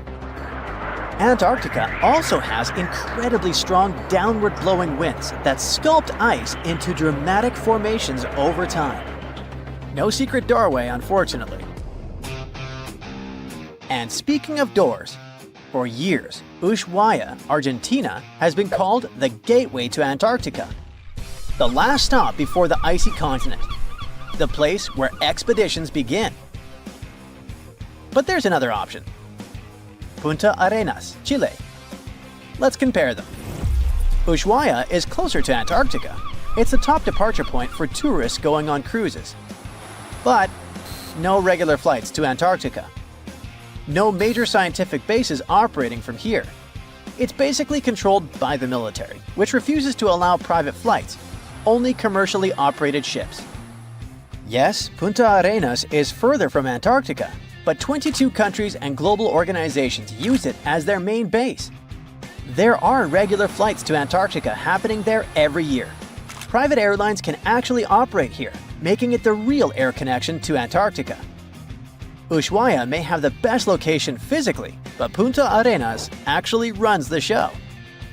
Argentina made a huge error in picking its Antarctic airbase. Instead of setting up a simple, accessible base at sea level, they built Marambio Base, very high on rough terrain, completely impossible to reach by land. Everything has to be flown in by helicopter, making operations slow, expensive, and frustrating. For 50 years, Argentina stubbornly stuck to this bad decision, while Chile set up efficient, well-planned bases that the world now uses. If things don't change, Ushuaia will be nothing more than a tourist stop. But what's terrifying is that Antarctica seems to be returning to its past. It's supposed to be the coldest place on Earth, but something shocking happened just recently. For the first time in recorded history, temperatures in Antarctica broke 68 degrees Fahrenheit. This continent is buried under miles of ice. Usually, temperatures there can drop to minus 112 degrees. But in the winter of 2020, scientists recorded an insane 69 degrees on Seymour Island, hotter than many places in Europe at that time. Scientists believe there are several reasons for that. First, there are changes in the way heat moves around the planet's waters. Second, melting permafrost due to the planet warming. It looks like the climate is changing faster than expected. The Loch Ness Monster is actually not from Scotland. Turns out, this real-life creature lived in the freezing waters of Antarctica about 70 million years ago. In 2019, researchers discovered fossils of a huge, prehistoric marine reptile that looked a lot like what people described as Nessie. This beast was terrifying, measuring up to 36 feet long with a massive giraffe-like neck. It also weighed around 15 tons, which is about the size of 3 elephants. Next up on our list of huge animals is a penguin.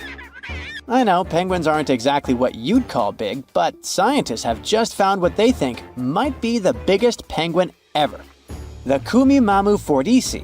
It's believed that these giant birds were hanging around New Zealand about 55 million years ago, and they were huge, weighing over 330 pounds. That's about 5 times the size of the emperor penguins, which are considered the largest penguins alive today. Now, let's move on from massive creatures to something much smaller. Meet B. manfredschmidti, a great ape that lived around 12 million years ago in what is now Germany. This creature is very special, as it's the tiniest great ape ever discovered. And when I say tiny, I really mean it. These ancient animals only weighed about 22 pounds. They were basically no bigger than a super chunky cat. If you think small creatures aren't scary, wait until you meet the electric blue tarantula. This newly discovered species from Thailand's mangroves has an almost otherworldly electric blue color. Its vibrant hue doesn't come from pigment, it is actually caused by the unique structure of its hair, which reflects blue light, making it look like an extraterrestrial being. We're going even further now, diving into the freezing pitch-black depths. At around 2,000 feet deep in the Andaman Sea, scientists found a new species of ghost shark, which they named Chimera supape. Their appearance is straight out of a horror movie. They have sleek, pale bodies, frills that look like feathers, and large, creepy eyes. These ghost sharks aren't actually sharks, but they are related, having diverged from their cousins about 400 million years ago. The good news is they're not too scary since they're only a bit bigger than a shoebox. Just when you think we can't find stranger creatures, we come across this ancient amphibian from Brazil. Scientifically known as K. rosae. This newly discovered giant crocodile-like creature lived during the Triassic period, over 240 million years ago. At nearly 10 feet long, it had a powerful jaw, resembling the modern-day alligator. This beast was definitely a survivor since it adapted to the most severe conditions ever seen on the planet. Last year, scientists were tracking the dense Amazon rainforest at night when they found some quirky orange spiders that looked like they were wearing black boots. The team soon discovered it was a new type of giant crab spider. And no, they don't look like crabs at all. They only got their name because, while perched on plants, these spiders spread their legs out to the sides, just like crabs. Do you know that some new species are named after celebrities? Hollywood icon Harrison Ford now has his very own snake, for example. Discovered in Peru, T. Harrison Fordy honors the actor famous for his role as Indiana Jones, an archaeologist with a notorious fear of snakes. Unlike the film's menacing serpents, this new snake species is quite modest in size, measuring about 16 inches long. We also have the Rampholian princei, a small new species of pygmy chameleon from Tanzania that was named after US rapper and poet Prince Iya. He received this honor because of his work raising awareness about global environmental issues.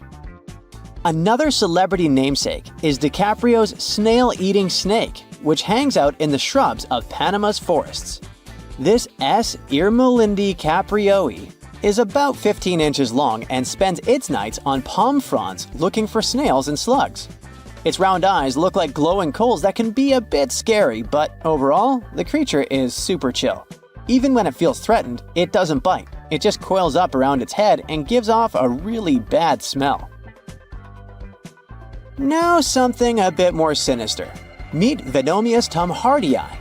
Does that name ring a bell? Exactly. This new species of spider was named after Tom Hardy's portrayal of the infamous Marvel character Venom. And all because the black spots on the spider's abdomen reminded researchers of the famous anti-hero. Most spiders of this species were found in Australia at night, sitting in their elaborate webs in forested areas near the coast. When disturbed, these creepy crawlers often hide in silk-lined hollows in tree branches. We've also got something for the Lord of the Rings fans. In the vast and warm waters of the Amazon River, scientists have just discovered a new species of pacu. This fish is a relative of the terrifying piranha, with a plant-based diet and human-like teeth. It was named Myloplus sauron because of a bold vertical black mark on its side, which reminded researchers of the fiery eye symbol of the villain Sauron from Tolkien's epic saga. Wait, is that a tanned capybara or a wild dog? Well, actually, it's neither. This is a newly discovered dwarf deer. This tiny creature, about the size of a basset hound, scurries through the forests of Peru. The combo of large eyes, stocky body, and short legs makes this animal simply adorable. This cute little deer is the complete opposite of what we've got coming up next. This bizarre-looking creature is what we believe the beast of 5 teeth might have looked like. Its fossils, found in Chilean Patagonia, showed that it lived during the age of dinosaurs, about 72 million years ago. This finding is just another piece of evidence that mammals had been roaming around that part of South America much earlier than we thought. Moving from the forests of South America to the deserts of Australia, we come across a sand dragon lizard, known scientifically as Cteniferus tayacalpa. With its sandy color and long, lean body, this lizard looks like it could star in a Dune movie. Discovered last year, this sand dragon lizard blends in perfectly with the hot sands of the Great Victoria Desert in southern Australia. For over 10 years, a large-eyed creature managed to hide from scientists who ventured into the mountains of southwestern China. But not this time. In 2023, the group finally managed to take photos of 7 frogs that didn't match any known species. They're now known as Leishan odorous frogs, a species that grows to be about 2 inches long and has small bumps all over their grass-green bodies. Off the coast of Chile, we have recently found a seamount nearly 4 times as high as the Burj Khalifa. Underwater mountains are usually home to beautiful life forms, like sponge gardens and ancient corals. But this Chilean seamount also hid a creature known as the flying spaghetti monster. It's a rare type of squid with long, noodle-like tentacles that make it look like an underwater pasta dish. Including its tentacles, this strange creature can be over 130 feet long. Recently, scientists were diving into the cold waters of the Antarctic Peninsula when they thought they had found an ordinary dragonfish swimming by. But there was something unusual about this one. It turned out that this fish had two darker vertical stripes along its slender body. That's when they realized they were looking at a new species, the banded dragonfish. From bizarre sea creatures to a cute one. In 2017, locals were diving near Kume Island in Japan when they found the skeleton panda sea squirt. This deep-sea oddity quickly won people over with its look because its black spots actually resemble a panda bear's eyes and ears. At least if you have a good imagination. This unusual creature filters water to catch its food, and is yet another reminder of the ocean's hidden wonders. The Meg, aka Megalodon, roamed the oceans long after dinosaurs were wiped out by the Great Meteorite. It was one of the largest and most dangerous hunters that have ever lived on Earth, as well as the biggest shark. But then, about 3.6 million years ago, the last of its kind disappeared from our planet, leaving only huge teeth for modern archaeologists to keep finding. There are a few theories about why it could have happened, but scientists might have found the true reason. The Megalodon, which means big tooth, was the largest shark ever to exist. It reportedly lived around 20 to 3.6 million years ago and was truly enormous. Its bite was more powerful than that of a T-Rex, and likely any other powerful predator that has ever roamed this planet. It's probably not surprising since this marine creature had extremely strong jaws that could span from 9 to 10 feet wide. That's enough to swallow two grown-up people side by side. The jaws were also lined with 276 teeth, and they reached 7 inches in length. That's as long as a small hedgehog. Once these teeth got worn down, the shark got rid of them and grew new ones. Such large sedated teeth helped the Meg to eat meat easily. The shark itself could grow up to 59 feet long. That's twice the length of a London double-decker bus. The animal was also pretty heavy. While a fully grown T-Rex weighed about 8 tons, the weight of a large megalodon could be more than 30 tons. With no competitors, the enormous shark was the real king of the oceans. It hunted other sharks, large fish, and even whales. Then why did such a magnificent creature disappear from the face of the earth? The previous theories mentioned the great white shark. The megalodon is usually described as some gigantic version of this marine animal. And this is a common mistake made because most people think these creatures were related. But in reality, the Meg looked more like a modern bull shark. Its snout was snout, its lower jaw was rather flat, and long and massive pectoral fins supported the animal's weight. But what's more important, the ancestors of today's great whites existed at the same time as the megalodon. Now, with great size comes great clumsiness. And although the Meg was huge and powerful, it was also not as nimble as smaller and quicker great white sharks. Great whites could have rivaled a megalodon for food, and were often more successful hunters thanks to their agility. They couldn't fight the Meg openly, but were fast enough to steal its food. So according to this theory, the only food left for the megalodon were whales and equally big marine animals. Grown-up Megs could easily catch such beasts, but their offspring were much smaller and more vulnerable than their parents. Could smaller sharks have used this to their advantage? Maybe while megasharks were still little, they became a meal for great whites, as well as bull and tiger sharks. Even at those times, a great white shark could reach the length of 20 feet, while a megalodon kid was definitely smaller. But even if there had been no open confrontation between young megalodons and smaller grown-up sharks, Meg kids wouldn't have been able to find food for themselves to grow to adulthood. The reason is the same. The population of other sharks was growing, and they were rivaling each other and the Meg for convenient food. The more great whites and other sharks appeared in the oceans, the less food remained for young monster sharks. Eventually, they probably starved. But it's just one of the theories that try to explain why the Meg went extinct, and here's another one. A new study has shown that the Meg was most likely a warm-blooded predator able to regulate its body temperature, and that might have been the reason why this species disappeared with time. Scientists analyzed isotopes of the tooth enamel of the megalodon and concluded that the animal could easily maintain a body temperature that was around 13 degrees F warmer than the temperature of the surrounding water.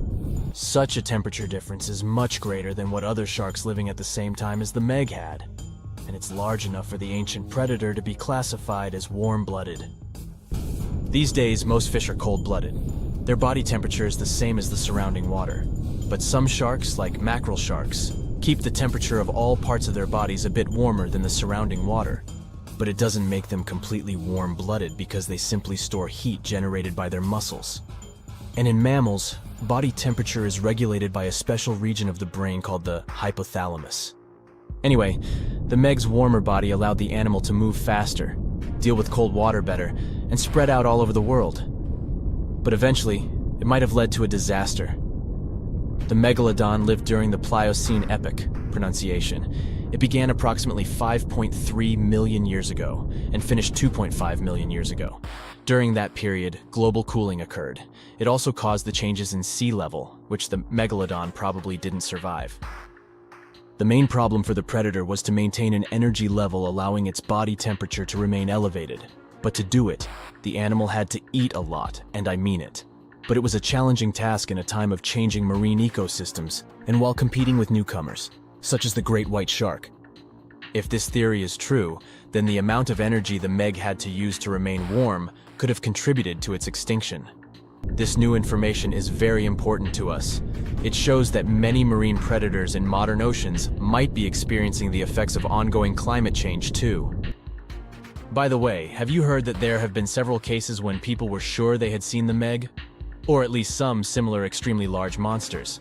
And these sightings happened relatively recently. For example, in July 1916, the New Jersey coast of the US was terrified by a series of shark attacks. They happened during an oppressive heat wave when hundreds of beachgoers tried to find shelter from the heat near the water. People described the culprit that had caused all that havoc as a giant shark, much bigger than any regular one. Since then, scientists have been debating which shark species was involved in those accidents. The most popular guesses have been the bull shark and the great white. A picture of a huge shark roaming the Pacific Ocean not far from Guadalupe Island appeared in 1999.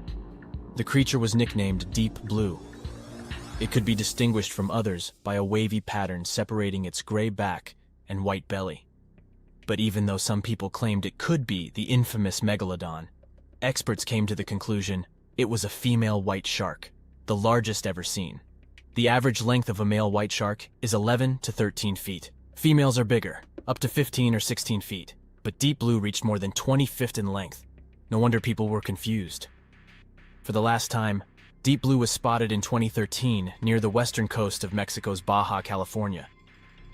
But look, there's another jumbo shark, and you can meet it in any part of the world. The largest specimens can reach 40 feet long and weigh about 5 or even 6 tons. Could it be, if not the megalodon itself, but one of its relatives? Again, a wrong guess. That's the basking shark. This animal prefers subpolar seas, with temperatures not higher than 58 degrees F. Even though some of these animals do migrate to warmer places. Like whale sharks, basking sharks are harmless and don't attack snorkelers or divers. These creatures have loads of small teeth, but they don't use them when feeding. Instead, they swim with their huge mouths open and swallow plankton. A grown-up basking shark can filter nearly 2,000 tons of water per hour.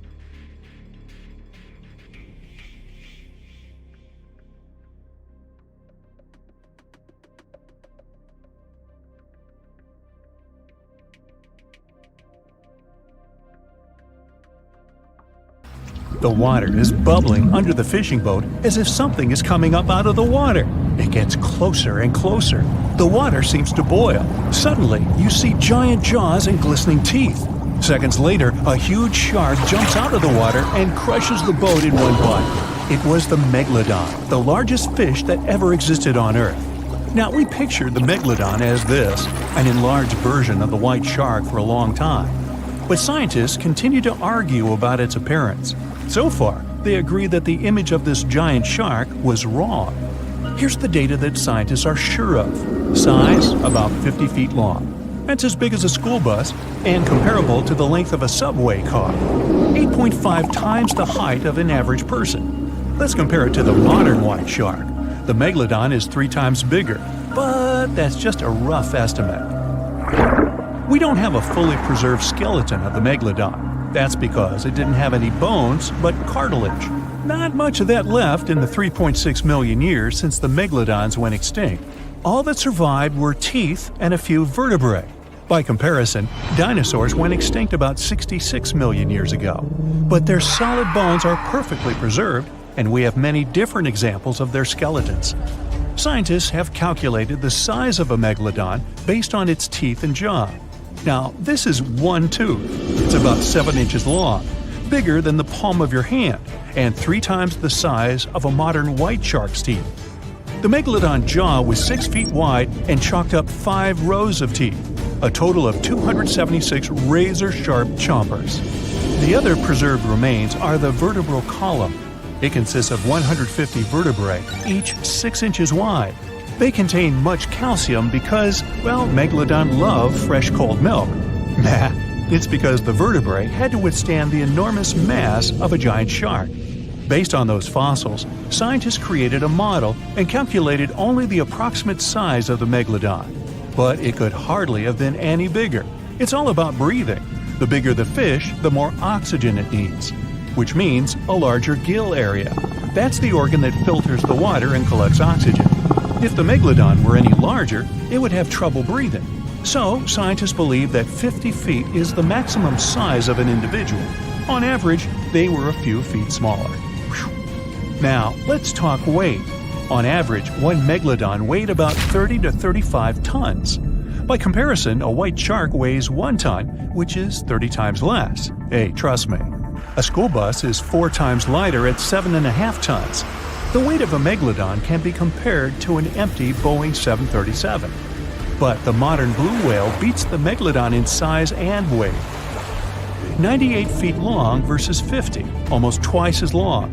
Blue whale's weight is about 180 tons. That's like 6 megalodons or 6 passenger planes, or like 33 adult elephants. Hey, don't you love the comparisons? Now, about the appearance of the megalodon. Scientists believe it didn't look like a white shark. The megalodon belongs to a different fish family and most likely looked like a giant sand tiger shark. Flattened snout, small eyes. Its dorsal fin is moved backwards. The sand shark has 2 dorsal fins about the same size. The coloration is light brown with a white belly. It may have had brown-red spots like a sand shark all over its body.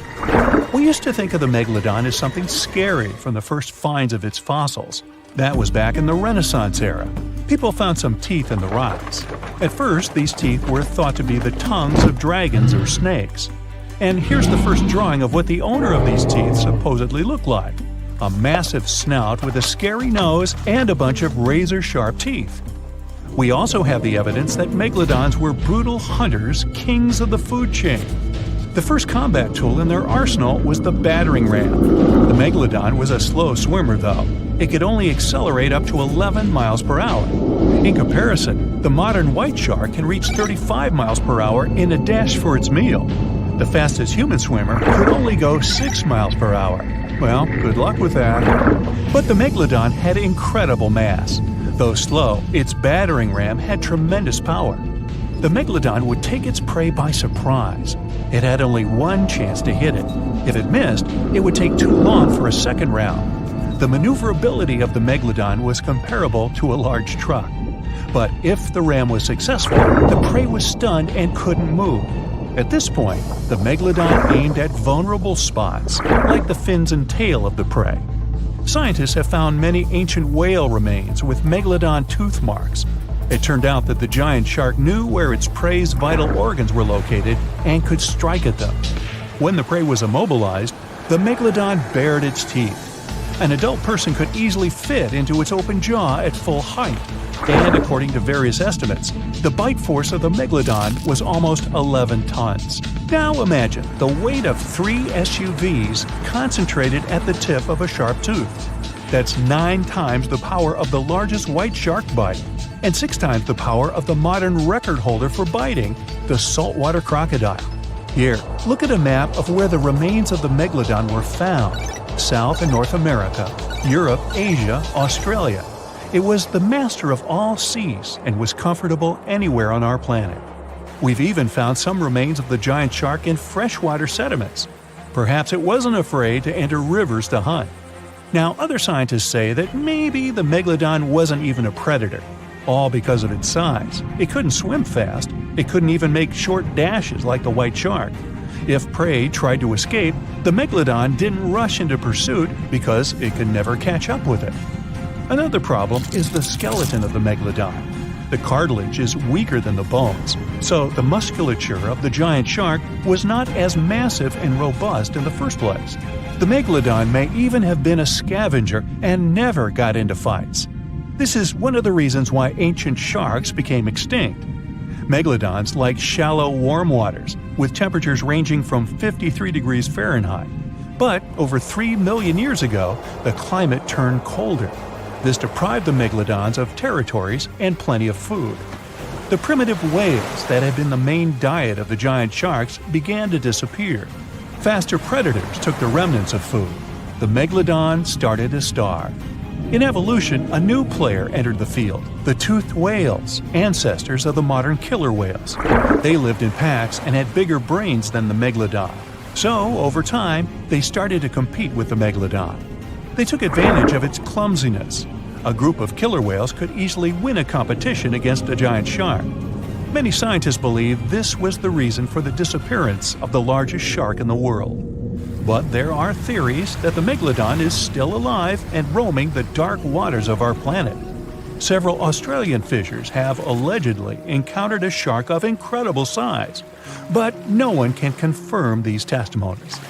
Fans of this theory believe that giant sharks can hide in deep waters away from human eyes. In the Mariana Trench, for example, it's the deepest place on our planet. It's deeper than if you stuck Mount Everest in the water, and we've even found the teeth of a megalodon there. But science says that such a giant shark couldn't live in the Mariana Trench for many reasons. One, it's too cold. The megalodon was probably a cold-blooded fish, so it had to use the warmth of its environment to survive. But the water in the Mariana Trench is cold, about 40 degrees Fahrenheit. That's because the deeper down, the less sunlight gets in there. The second reason is pressure. Every 30 feet deep increases the pressure by 1 atmosphere. That is, at the depth of 100 feet, the water presses you 3 times harder than you would feel it at the surface. The weak muscles and cartilage of the megalodon wouldn't allow it to dive too deep into the Mariana Trench. And most importantly, food. The farther from the ocean's surface, the fewer living organisms. Megalodons used to eat primitive whales, ranging from 10 to 20 feet. Small fish only inhabit the Mariana Trench. A megalodon would never be able to catch one. And, judging by its size, all the megalodon did was eat and then look for food again. Compare its weight to that of a human. The average human should get about 2,000 calories a day with an average weight of about 180 pounds. The megalodon weighed 470 times that and needed many more calories. So, even all the fish inhabiting the Mariana Trench could hardly feed a megalodon for even a few days. So, all these theories, of course, are not true. But still, it's just smart to be careful out there. Know what I mean?